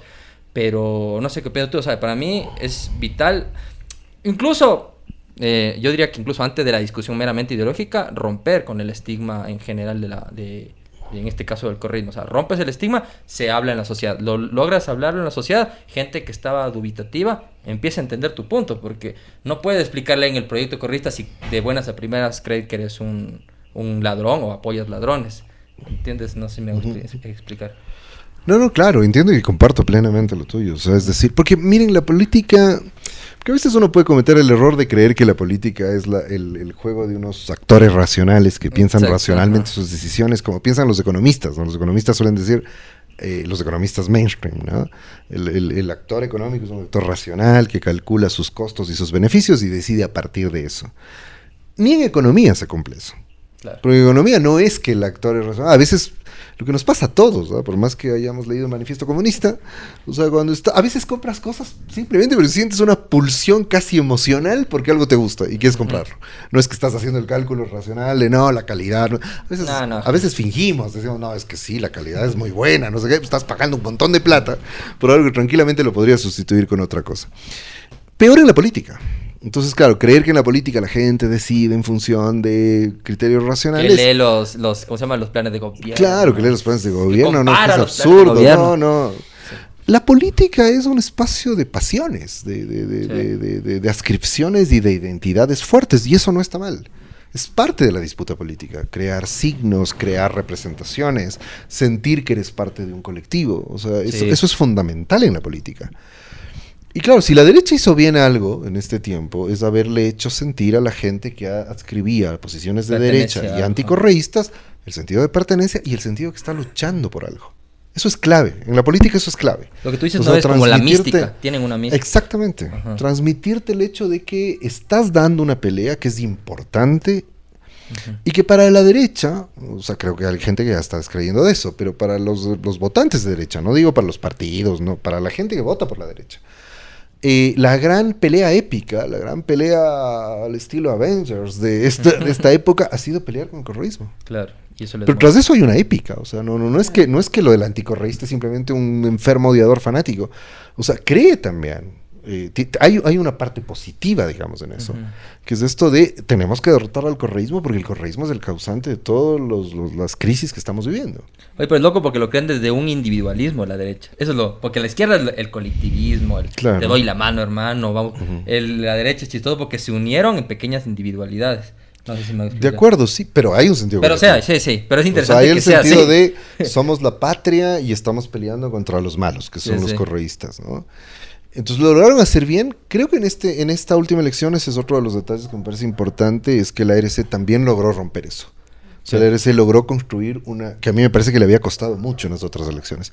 También logró construir una épica. O sea, una épica de, no, ya esto se acabó, esto ya les hemos dado el chance, la alternativa es el correísmo. Entonces, me parece, yo, o sea, haciendo un balance más crítico, creo que uno de los problemas del correísmo es que se ha resistido a construir esta cultura que decías, estos símbolos, estas representaciones. Es cierto que no, hay algunas cosas, pero no. Y efectivamente el parangón es el peronismo. O sea, en el peronismo hay una identidad política enorme y fuerte, a pesar de que el peronismo es un poco más difuso que el correísmo, ¿no? En el peronismo es más difícil decir el peronismo es de izquierdas. Porque ahí sí hay claramente sectores de derechas en el peronismo. Fascistas en peronismo es un poco todo y nada, claro. Y el correísmo no, el correísmo tiene una identidad más fuerte de izquierdas y puede construir a partir de ahí toda una simbólica y una identidad política, pero se resiste. No sé por qué. Eso está bueno, es algo que no entiendo, pero ahí falta. Creo que en esta campaña se ha avanzado mucho en eso. Pero pese a eso, vimos que el techo del correísmo con Luisa logró subir y eso también se suma a la victoria del correísmo, esta derrota con sabor a victoria que tú decías en un inicio. Sí, es que justamente yo creo que una de las cosas fundamentales es que han logrado romper esto de no construimos símbolos. Para empezar, lo que les decía del eslogan, que me parece que está muy bien, este eslogan que tomaron de Carlos Fuentes, yo me enteré hace poco que así era, esto de somos la esperanza, los otros son el miedo. Entonces ya cuando dices eso, vas construyendo esta mística política, esta representación de, no soy solo el narco, el delincuente, no, sino que puedo ser la esperanza de este país. Yo tampoco soy solo estadística, números. No, claro, no, peor, es que lo que menos construye identidad política es la estrategia Semplades. Saquemos un PowerPoint. Claro, o sea, si sacamos el PowerPoint con las estadísticas y con los datos, no, olvídalo, con eso aburres a todo el mundo, no vas a construir ningún sentido de adscripción política.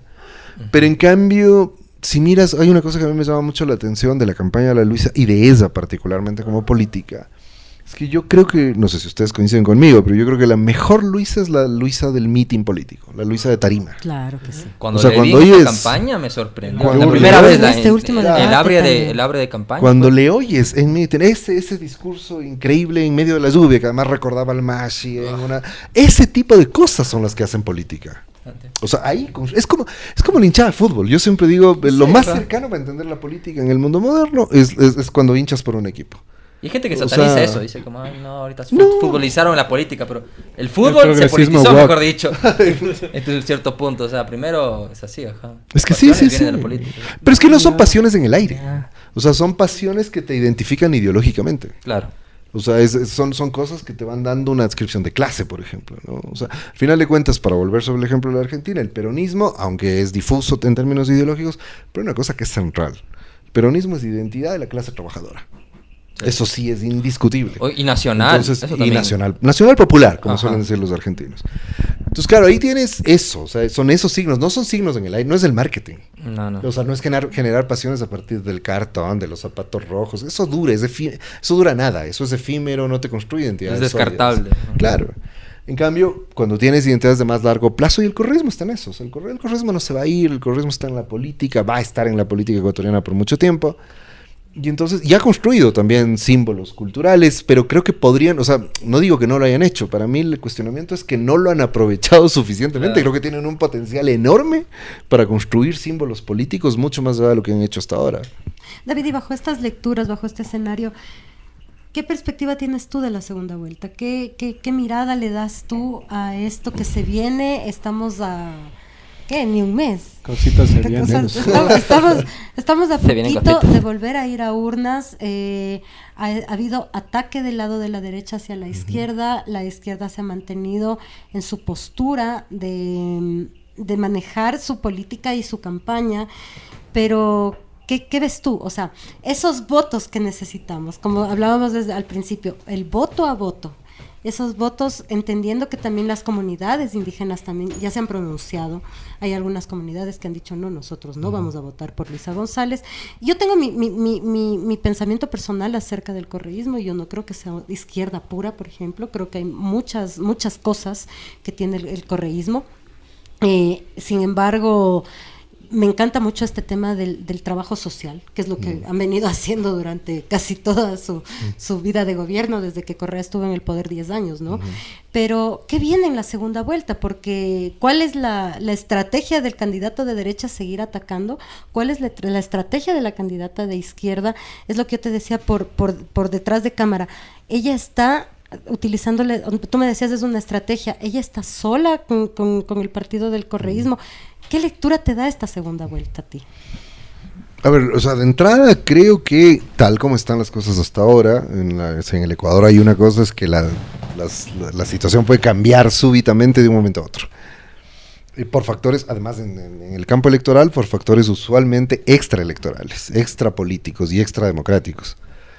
Digamos, si no hay ninguna alteración, es decir, si la fiscalía no le mete la mano, etcétera, ni hacen alguna de las movidas que acostumbran, como están las cosas hasta ahora, uno podría decir que hay muy probablemente cierta ventaja para Luisa González. Es decir, me parece que... Porque, a ver, ¿cuál es la disputa? La disputa es... Tenemos un margen de votos muy, muy estrecho, un margen muy, muy restringido, y nos vamos a ir disputando voto a voto. Entonces, ahí hay que ver cuál es la mejor estrategia para disputarse ese voto. ¿Quién puede crecer más en ese 10% tan chiquito que tienen? ¿Quién puede crecer más? ¿Quién puede llevarse la mayor parte de esos votos? Como van dándose las cosas hasta ahora, uno podría decir, Luisa González parece ser quien puede funcionar mejor. En el balance de estas primeras semanas, es quien ha quedado mejor parada, digamos. Los ataques van de lado y lado, la campaña sucia va de lado y lado, pero me parece que en principio, o sea, está desde el día 1, es decir, desde el día de la elección de primera vuelta. O sea, tienes a una Luisa González saliendo a hacer un discurso muy firme, muy claro de qué significa, o sea, un discurso de victoria, en definitiva, mientras Daniel Noboa decidió encerrarse en su cuarto a no sé hacer qué. O sea, es decir, y apareció... No sabemos qué inhalaría. Sí, en que, no quería decirlo, pero sí. Tapando las cajas de banana. Exactamente. Y aparece 2 días más tarde para decir, además, que quienes no votaron por él son delincuentes, o están influidos por los delincuentes, o están presionados por delincuentes. Además, o son delincuentes. O son delincuentes. Fue un autogol. Es que es eso. Entonces, claro, cuando ahí vas viendo, por ahí tienes del lado de la izquierda el enfrentamiento, no fue enfrentamiento, fue ese cruce de tweets Correa-Isa que podía haber golpeado a la candidatura de Luisa. Pero eso es muy marginal, eso le importa al Ayu de la Floresta, eso no le importa al país no se entera de eso. Se le quiten el celular a Correa, yo siempre digo, denle otro celular. Exactamente, o sea, deme 3 votos. Denme 3 papeletas. Era algo así, o sea, además porque es que nosotros tenemos un lío que a veces no ganaríamos ni la elección del comité barrial y nos ponemos a darle elecciones a Correa, el político más relevante que ha tenido este país en los últimos 50 años, por lo menos, nos ponemos a darle elecciones algo de mérito tiene, de cómo se hace política. Claro. Y por ejemplo, a mí me divierte mucho el hecho de que la gente cree que Correa es una especie de impulsivo furioso que se pone rojo y empieza a tuitear porque se le ocurre. Eso es ático, ¿no? Eso es subestimar a Correa como político. O sea, yo más bien soy de la idea de que Correa calcula con toda precisión, calcula muy fríamente cada tuit que va a poner, cada cosa que dice. Eso ni yo lo creía. Cada cosa. No. Correa es un político sumamente hábil, sumamente hábil. O sea, que no quiero decir que habrá ocasiones en que de pronto sí agarre y escriba cualquier cosa, sí le puede pasar, pero no creo que sea la norma. O sea, Correa... me parece que siempre está calculando qué hace. Otra cosa es que uno no esté de acuerdo con los cálculos que él hace. O sea, yo no diga, claro, acá se está jalando. Con lo que yo no estoy de acuerdo es con creer que esta imagen de que es casi un señor impulsivo que ya solo pasa ahí viendo con un telescopio a los vecinos y mandando tweets. Eso no creo que es Correa. No sería el político que es hasta ahora si eso fuese así. Pero David, ¿cómo hacerle entender a la gente que la presidenta va a ser Luisa González?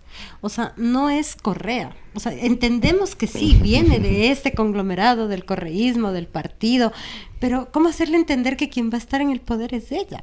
No es Rafael Correa en sí, o sea, no es la figura de Correa para el Cuco Correa va a venir al poder. Es Luisa González, es ella diferente, o sea, es ella. Quien se ha encargado de hacer eso, lo que he visto últimamente es Leonidas Luisa. Ha dicho como cosas bastante puntuales que ha sido como que un golazo, así como que se ve que por debajo tal vez sí existe una alianza. Pero a ver, han conectado, voy a conectar las dos cosas que ustedes han dicho porque se conectan muy bien. Porque esa discusión es una discusión del electorado de Isa. No es una discusión del gran electorado nacional. Claro. O sea, les voy a poner para poner en perspectiva. ¿Ustedes creen que en Manabí, si Luisa lo que haría es decir, no, yo a Correa no le voy a parar ni bola, Correa está de fuera, el correísmo sacaría la votación que tiene en Manabí? No. Okay. De hecho, la contrapregunta que voy a decir ¿es necesario que Luisa se distancie de Correa? No, porque además no lo ha hecho. Ajá. O sea, piensan ustedes que no. Bueno, Luisa la campaña sí se ha mostrado un poco, no alejada, pero... Yo lo he visto distanciarse desde la perspectiva de, no, Correa no representa nada. No, tampoco. No puede haber más correísta que la Luisa González. Difícil. No puede haber.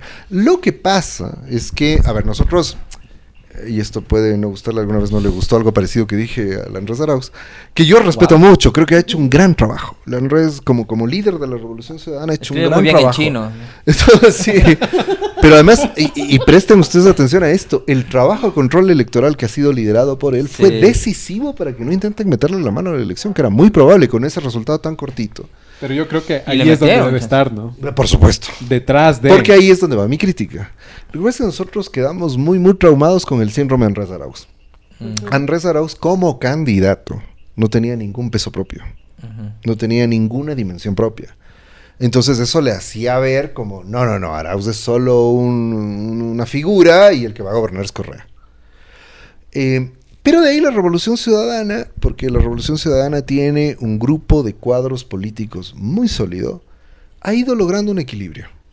O sea, porque a mí siempre me pareció una locura aquello del correísmo sin Correa.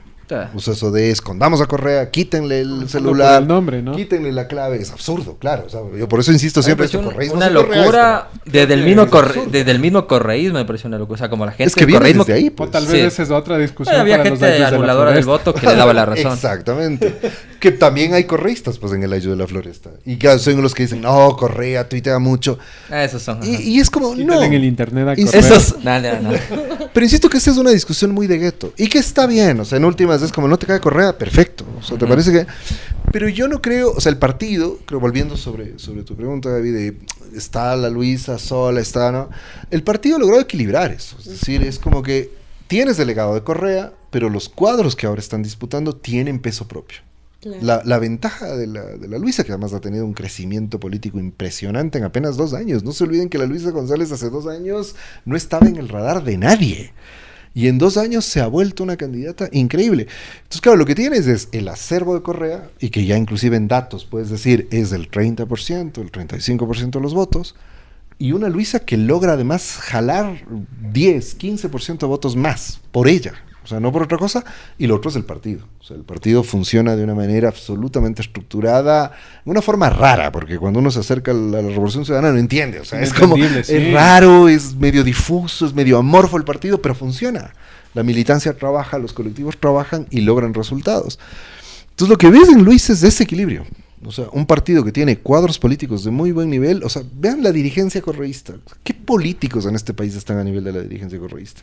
Hablando de dirigencia. Difícil. Ya ni siquiera de Correa, sino de la dirigencia. Claro, deja de lado Correa. O sea, me refiero a Marcela Iñaga. Quizá Pachacuti mismo, el nuevo Pachacuti, quizá un 2 que 3. Uno que otro, claro. Pero ese 5%. Pero estarían lejos todavía. Ajá. Pero en ese sentido, tú decías que Arauz tal vez él por sí mismo no tiene un peso propio.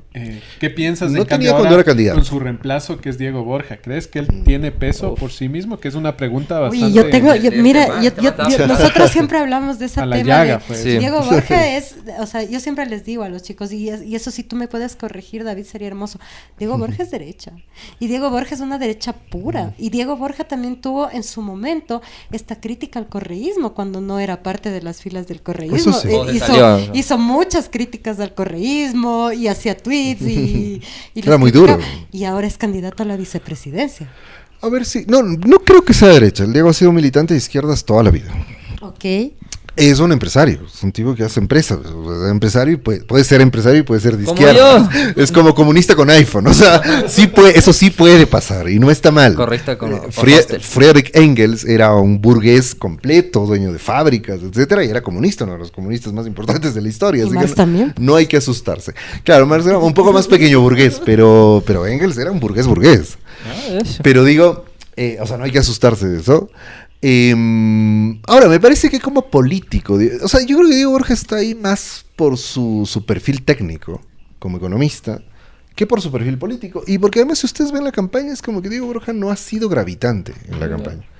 El personaje gravitante es sin duda Luisa González. Luisa González es una especie de agujero negro que succiona toda la energía política de la izquierda. En general, los vicepresidentes ya no son tan gravitantes desde hace cuánto. O sea, estas elecciones nadie pensó en los vicepresidentes o vicepresidentes de candidatos. Pero verás, no estoy del todo seguro, porque más bien, o sea, porque yo traería a la memoria esto de que el debate de vicepresidentes fue mucho mejor que el debate de presidentes. Claro que sí. Pero no todo y el mundo ahí lo vio, destacaron, de acuerdo, pero sí se quedó esta sensación de que varias de las candidatas, además, que hay que recalcar, candidatas, mujeres. O sea, piensa, si el Partido Socialista ponía a Verónica Silva como candidata y no a Granja, tenías otra, o Cristina Reyes, que es tan loco esto, yo ni siquiera me acuerdo de quién era vicepresidenta la Cristina Reyes, pero me acuerdo que su performance en el debate fue muy bueno. Entonces, habría sido una cuestión diferente. Entonces creo que en la disputa de campaña, y ya luego en la gestión de gobierno, es como estamos viendo, te pueden mandar a Turquía, no sé qué misión rara, y te neutralizan. Pero creo que en la campaña sí tuvieron un mayor peso relativo, porque efectivamente ya en el resultado final me parece que no fueron decisivas. David, yo te tengo una última pregunta. El voto nulo en este momento no es válido. En este momento, ¿qué pasa con esa gente? Porque, claro, si bien es cierto, no es una gran cantidad de gente que está dentro de este voto nulo. Y leyendo las últimas noticias que son irrisorias, que hay una persona que dice, yo tengo 3 millones de gente ecuatoriana que va a unirse al voto nulo. Y uno dice, ajá, ya, pero y propón candidato. O sea, ya, vas a votar nulo y propón candidato. O sea, dime por quién votamos. El voto nulo en este momento, ¿qué figura representa? Porque yo te lo digo desde mi lado personal, votar nulo es darle la posibilidad a la derecha de seguir gobernando. Di nombres.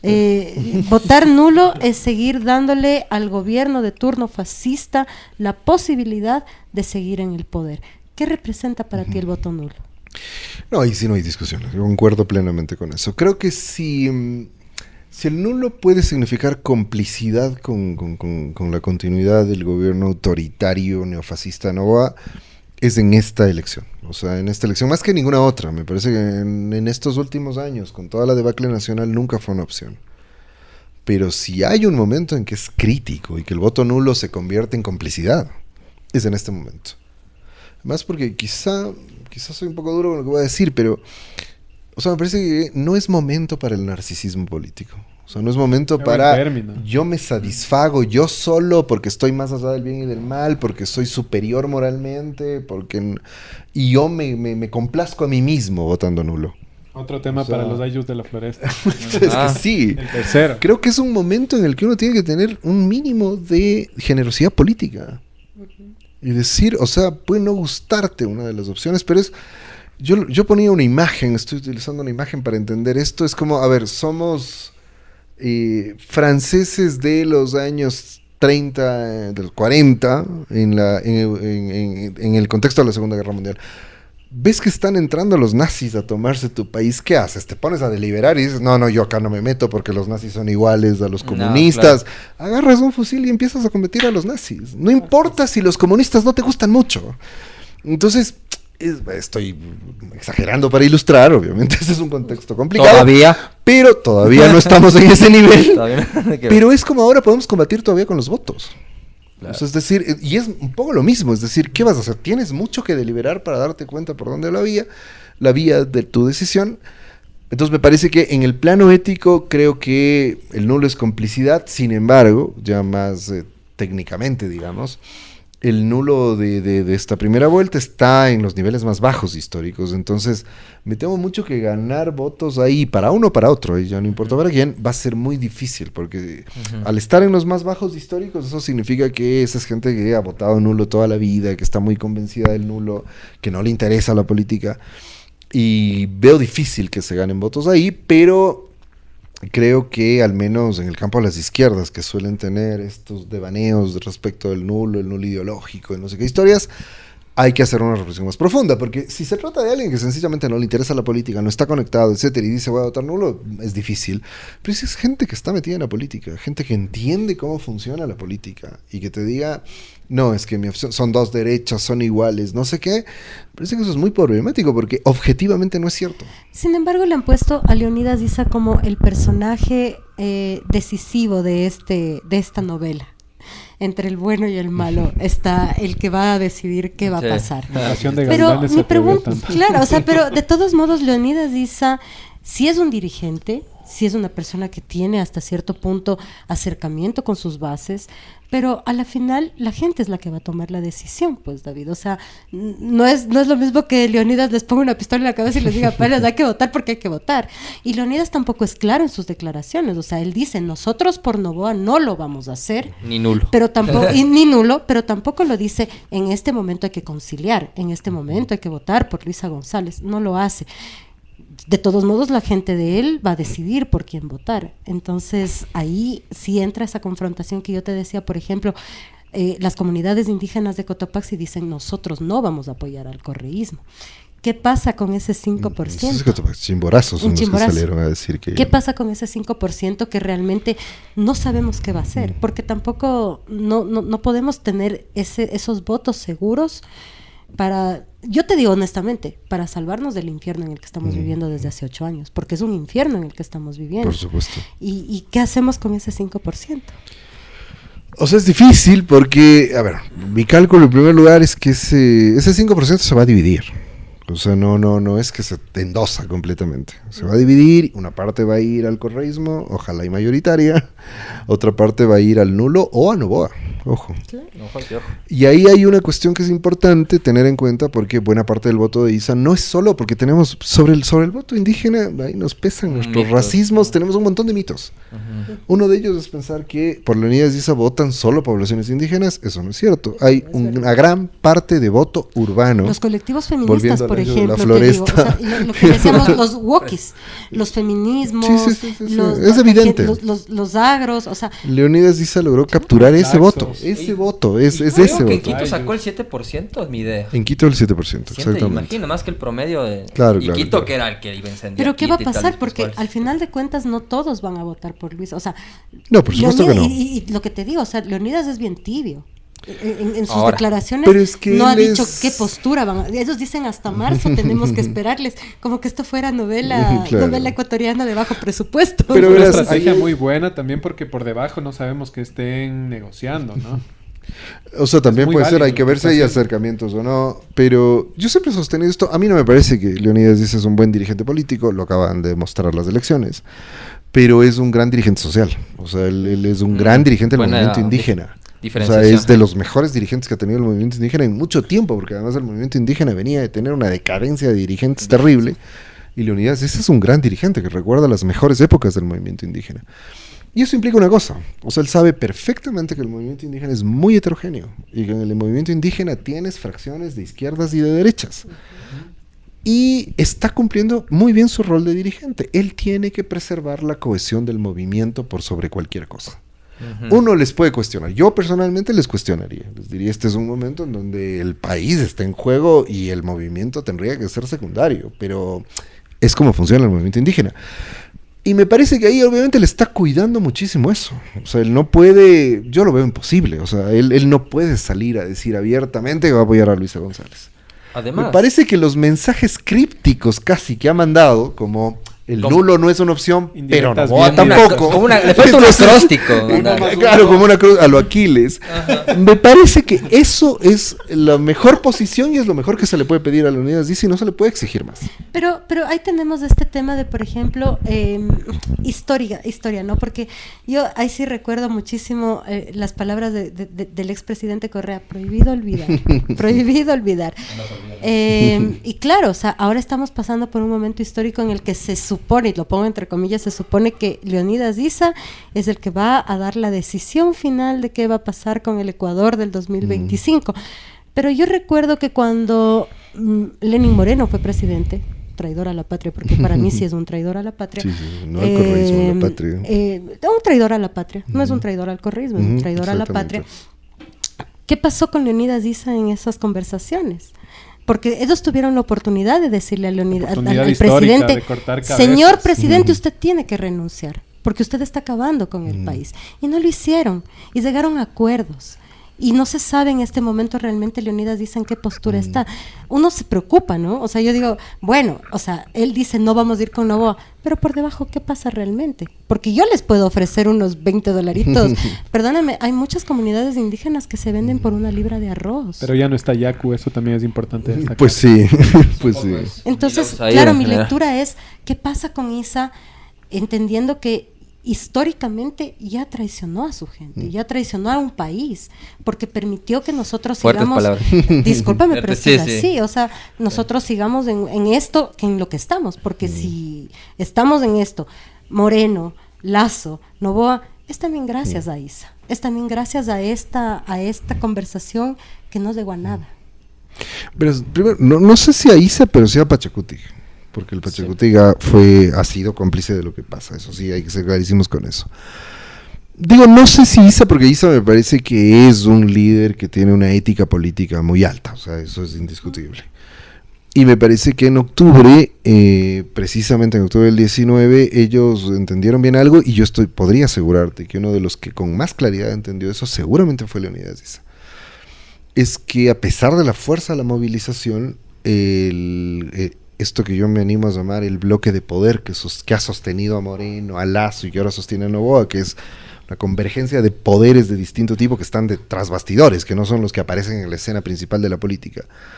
Ese bloque de poder era muy sólido. O sea, a mí me parece que ellos, o sea, la dirigencia indígena entendió en 2019 que no se iba a lograr mayor cosa si seguían en las calles, más allá de más muertos y de más violencia y más represión.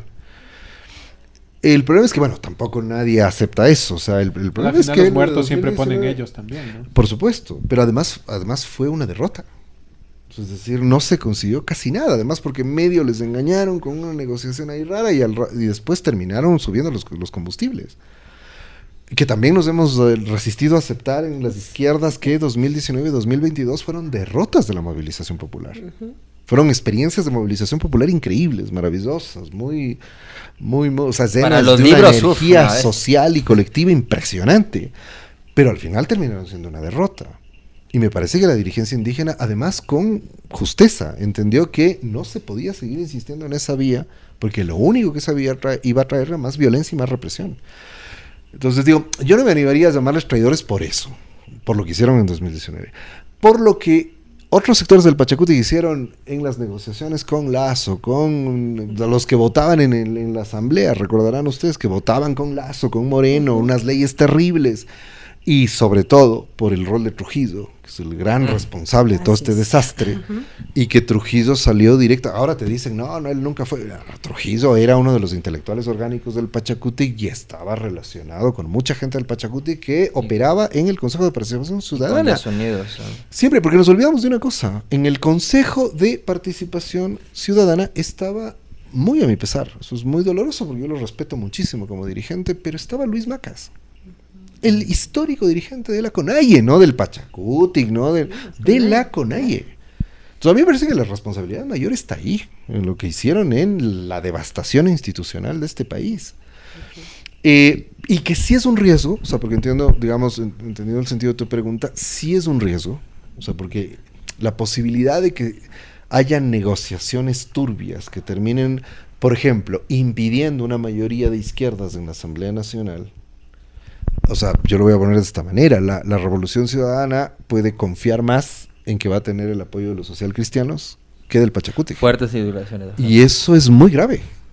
O sea, para las izquierdas eso es muy grave. O sea, saber que la posibilidad de que el Pachacuti se junte a la Revolución Ciudadana es mucho más endeble que lo haga un sector de derecha como el Partido Social Cristiano. O como Construye, que ya no entraron. Ya no tienen, pero porque además ahí lo que va a ocurrir son negociaciones, claro. Hombre o mujer del maletín, lo que fuese, y entonces saber que Pachacuti puede ser muy vulnerable a ese tipo de mecanismos es preocupante, porque además no tiene asambleístas nacionales, son asambleístas provinciales que vienen de unas alianzas muy extrañas en escala local. Sí. Ojalá que no, y ojalá que puedan armar un bloque fuerte, pero evidentemente sí, ahí hay una pata coja. Y hay, o sea, yo quiero sobre todo subrayar una cosa que me parece importante a partir de tu pregunta, es que esos sectores son sectores que al correísmo le exigen la autocrítica todo el tiempo. Así es. Todo el tiempo, y le miden así con un medidor de autocrítica. Parece que tienen ahí una regla de autocrítica para ver. El autocriticómetro. Claro, algo así. Una máquina. Y el problema es que son incapaces de ejercer una autocrítica hacia adentro. Entonces eso me parece problemático, pero creo que este es un momento en donde no podemos discutir de esas cosas. Sí, es como que hay que llegar a acuerdos básicos, abiertos, no tan abiertos, lo que fuese. Pero creo que hay que llegar a acuerdos básicos entre las izquierdas. Sí, David, como para ir cerrando un poco este tema, y una de las últimas preguntas, como tú habías dicho ahora, la lucha es voto a voto. ¿Dónde crees que está ese 5% o bueno, más? Aunque sabemos que ese 5% de ISA es el más heterogéneo de los votos, porque los otros sabemos que, por ejemplo, los votantes de Tillería, de González, de Andrea González, van a ir directamente a Novoa. Eso sí no tienen. O los de Arauz, yo dudaría igual, pero bueno. Los de Chapita. Pero el 5% de ISA, que es el más heterogéneo, ¿dónde crees que está? Tal vez está en las redes, en los medios de comunicación, en territorio. ¿Dónde crees que se concentra la mayor cantidad de este 5%? O sea, estratégicamente no sé, porque es muy heterogéneo. Creo que al final, sí, yo no sé. O como estrategia, no ¿tú soy dónde le verías? Estratega ni nada de eso, pero yo te diría es que tienes que usar todos los mecanismos. Todos los mecanismos. Y además, llenarlo completamente. O sea, si es en medios, en todo. Lo que hace el correísmo, ¿eh? Que es esto de... Trabajan con medios locales, por ejemplo. Y ahí es donde uno ve, digo, volviendo sobre alguna de las preguntas que me hacías, Gaby, Correa no desaparece ahí, por ejemplo. Correa lo que hace en medios es increíble. O sea, en campaña Correa te da 2, 3 entrevistas al día en medios chiquitos. Lo que pasa es que obviamente no le va a imitar nunca ni Teleamazonas, ni Ecoavisa, ni ninguno de los grandes medios. Pero eso el correísmo lo hace muy bien. O sea, eso de tener presencia en medios pequeños, en medios alternativos, en medios locales, en medios provinciales, cantonales, lo hacen muy bien. Pero es eso, es las redes, el correísmo tiene una militancia virtual muy, muy fuerte. Y es el meeting y la política en el sentido tradicional, digamos, los recorridos, el puerta a puerta, el ir a los mercados, con la ventaja de que sabes que como la Luisa sí tiene barrio, entonces se va a tomar el jugo de naranjilla sin acercar. Entonces se toma. Además ustedes vieron, yo creo que el contraste que hay que hacer, porque vieron, hay circulando un video de la Luisa comiéndose unos mangos con sal. Cocinando en la casa. Claro, pero este que es de recién, que me pareció que va a la calle y está ahí, se prepara el mango, por eso, ves, hay una espontaneidad con las comidas en los sectores populares, etcétera, frente al otro, que hace muecas cada vez que le dan algo. Es increíble. Entonces ahí está la confrontación de clase. Pero digo, sin ser un estratega y jugando a ser estratega, me parece que tienen que copar todo eso, porque la posibilidad del crecimiento del voto, Luis, es heterogénea también.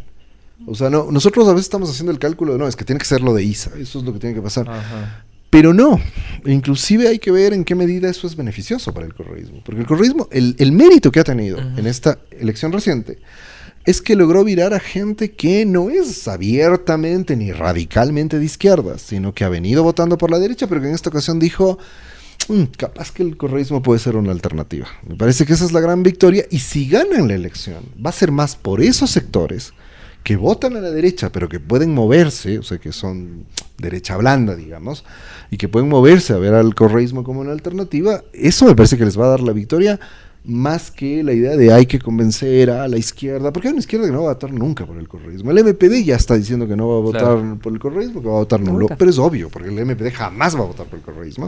Por Lazo sí, pero el correísmo. Claro, por Lazo, por el que sea. Entonces, me parece que la estrategia iría un poco morazada para captar ese electorado que más bien es heterogéneo y que más bien está en esta lógica de ya sáquennos de este infierno. O sea, es por ahí por donde creo que puede operar bien. Quiero hacerte una pregunta chiquitita porque eso lo he escuchado también en la población. Dice mucha gente que Noboa intenta parecerse mucho a Correa.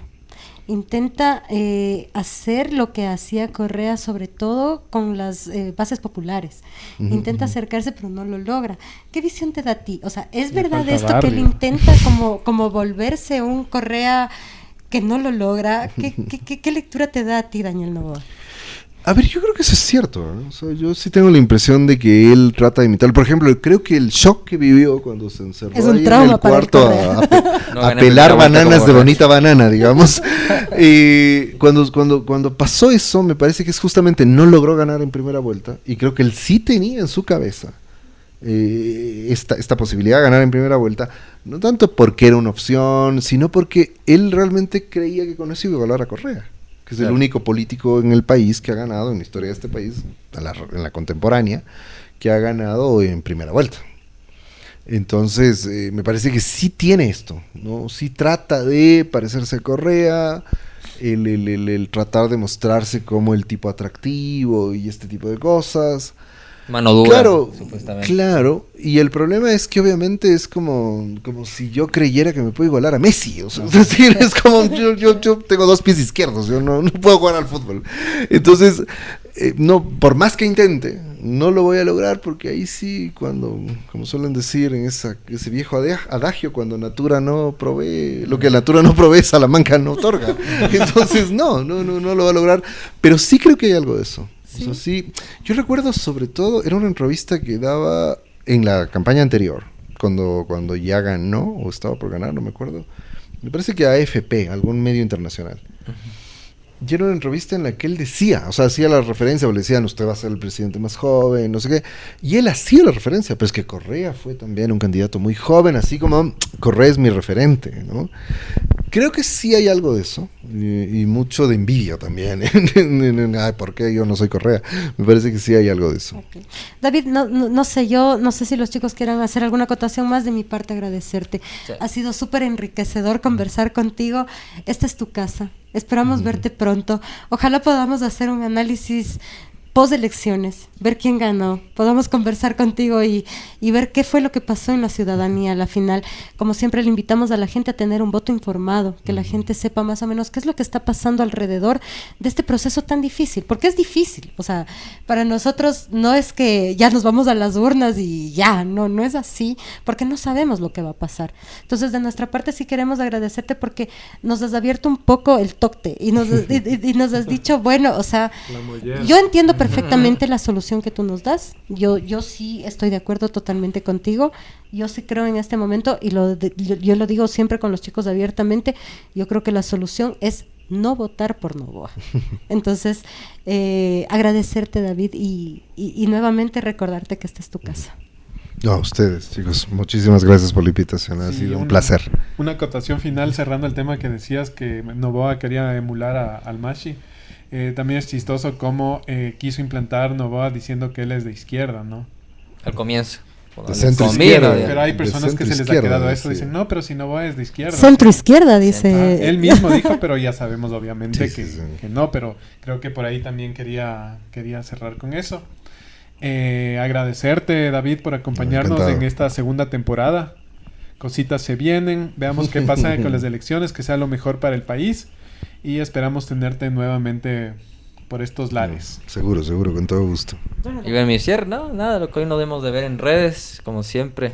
Memeando. Es nuestro lenguaje, ¿no? Al fin y al cabo. Es nuestro aporte y nada, es bacán haberte desvirtualizado de esta manera y da ganas de seguir hablando todo, pero ya habrá otra ocasión. David, para nosotros eres una de las personas más importantes dentro de los análisis políticos, no de Quito, del país. Se sonroja. O sea, y nos encanta que hayas aceptado y que no nos hayas dicho quién para no ir a entrevistarme. Te agradecemos muchísimo. No, para nada, encantadísimo. Verdad, esperamos poderte seguir. Nosotros, bueno, yo por lo menos te sigo en algunas redes, te veo en entrevistas y de verdad eres una de las personas que realmente, vuelvo y repito, desde mi lado como comunicadora, los chicos saben como comunicadora, sí es importante tener postura. Y eres de las personas que tiene postura. Esa es una de las formas en la que la gente realmente puede entender qué es lo que está pasando en el país. Muchas gracias por los inmerecidos comentarios. Les agradezco mucho y cuenten conmigo. Las veces que quieran estar acá. Muy amable. Oiga, aquí se va a cerrar el ¿Quién para no ir? Claro. Rompiendo la cuarta pared. Claro, ¿qué opinas? No sé si viste las declaraciones de Santiago Basabe cuando estaba con Oquendo y otras personas.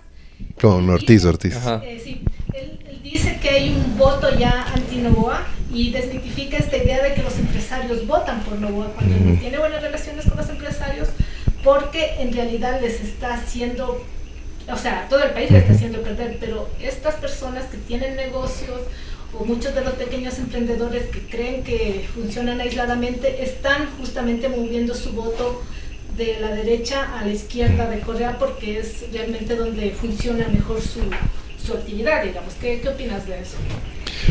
O sea, lo primero que debo decir es que es rarísimo, porque esa es una cuestión que hemos venido planteando algunos de nosotros, los analistas de este lado, desde hace años.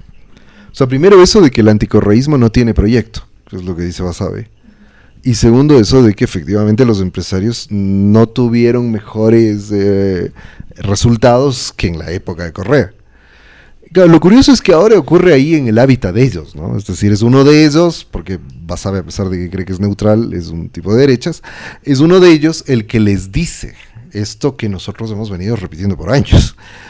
Pero como es lo que hemos venido diciendo nosotros por años, yo no puedo hacer otra cosa que estar de acuerdo con él. Efectivamente, el anticorreísmo no es nada en términos de proyecto, de ideología, de política, y en segundo lugar no ha hecho otra cosa que afectar a las empresas, y sobre todo a los pequeños y a los medianos empresarios, que están creídos de que las oligarquías son quienes los representan, y me parece que ese es uno de los problemas ideológico-políticos más graves del país, porque esos sectores, las pequeñas y medianas empresas, deberían entender que no tienen nada en común con las oligarquías, que las oligarquías les son tremendamente perjudiciales. Yo quiero cerrar solamente diciendo que al parecer para la derecha esto no es político, es personal. O sea, no creo realmente que tengan una noción de cómo se maneja el país. Creo que es un odio acervado a una persona que realmente devolvió dignidad a un país durante 10 años, que realmente construyó algo que la derecha nos robó desde 1830 con la fundación de la República. Entonces, amigos, ustedes saben por quién votar, ustedes saben lo que van a hacer. Nosotros sí tenemos nuestro voto. El Tony sabe decir, voy a votar por Isa, pero en la segunda vuelta ya no va a votar por Isa. Nos vaciló en la primera vuelta. Ustedes saben por quién votar, ustedes saben lo que deben hacer, pero piensen en sus familias, en los niños, en lo que viene, en el futuro, en la tierra. Piensen en todo lo que se viene y cuál es esta diferenciación entre el bien social y la destrucción social. Ese es mi mensaje final. Agradecerte, David, siempre bienvenido. Encantado. Muchas gracias por la invitación. Y esto fue ¿Quién para no ir? Segunda temporada, primer episodio, lo arrancamos con todo y como decía... No, primer episodio de la segunda temporada. El primer episodio en serio. El otro fue improvisación. Y como decía David, no se avergüencen de ser de izquierda, no se avergüencen si quieren serlo correístas. Vergüenza debería darles ir a un show de la Bejarano. Exactamente. Y con eso me gusta ese cierre. O votar por Novoa. O votar por Novoa.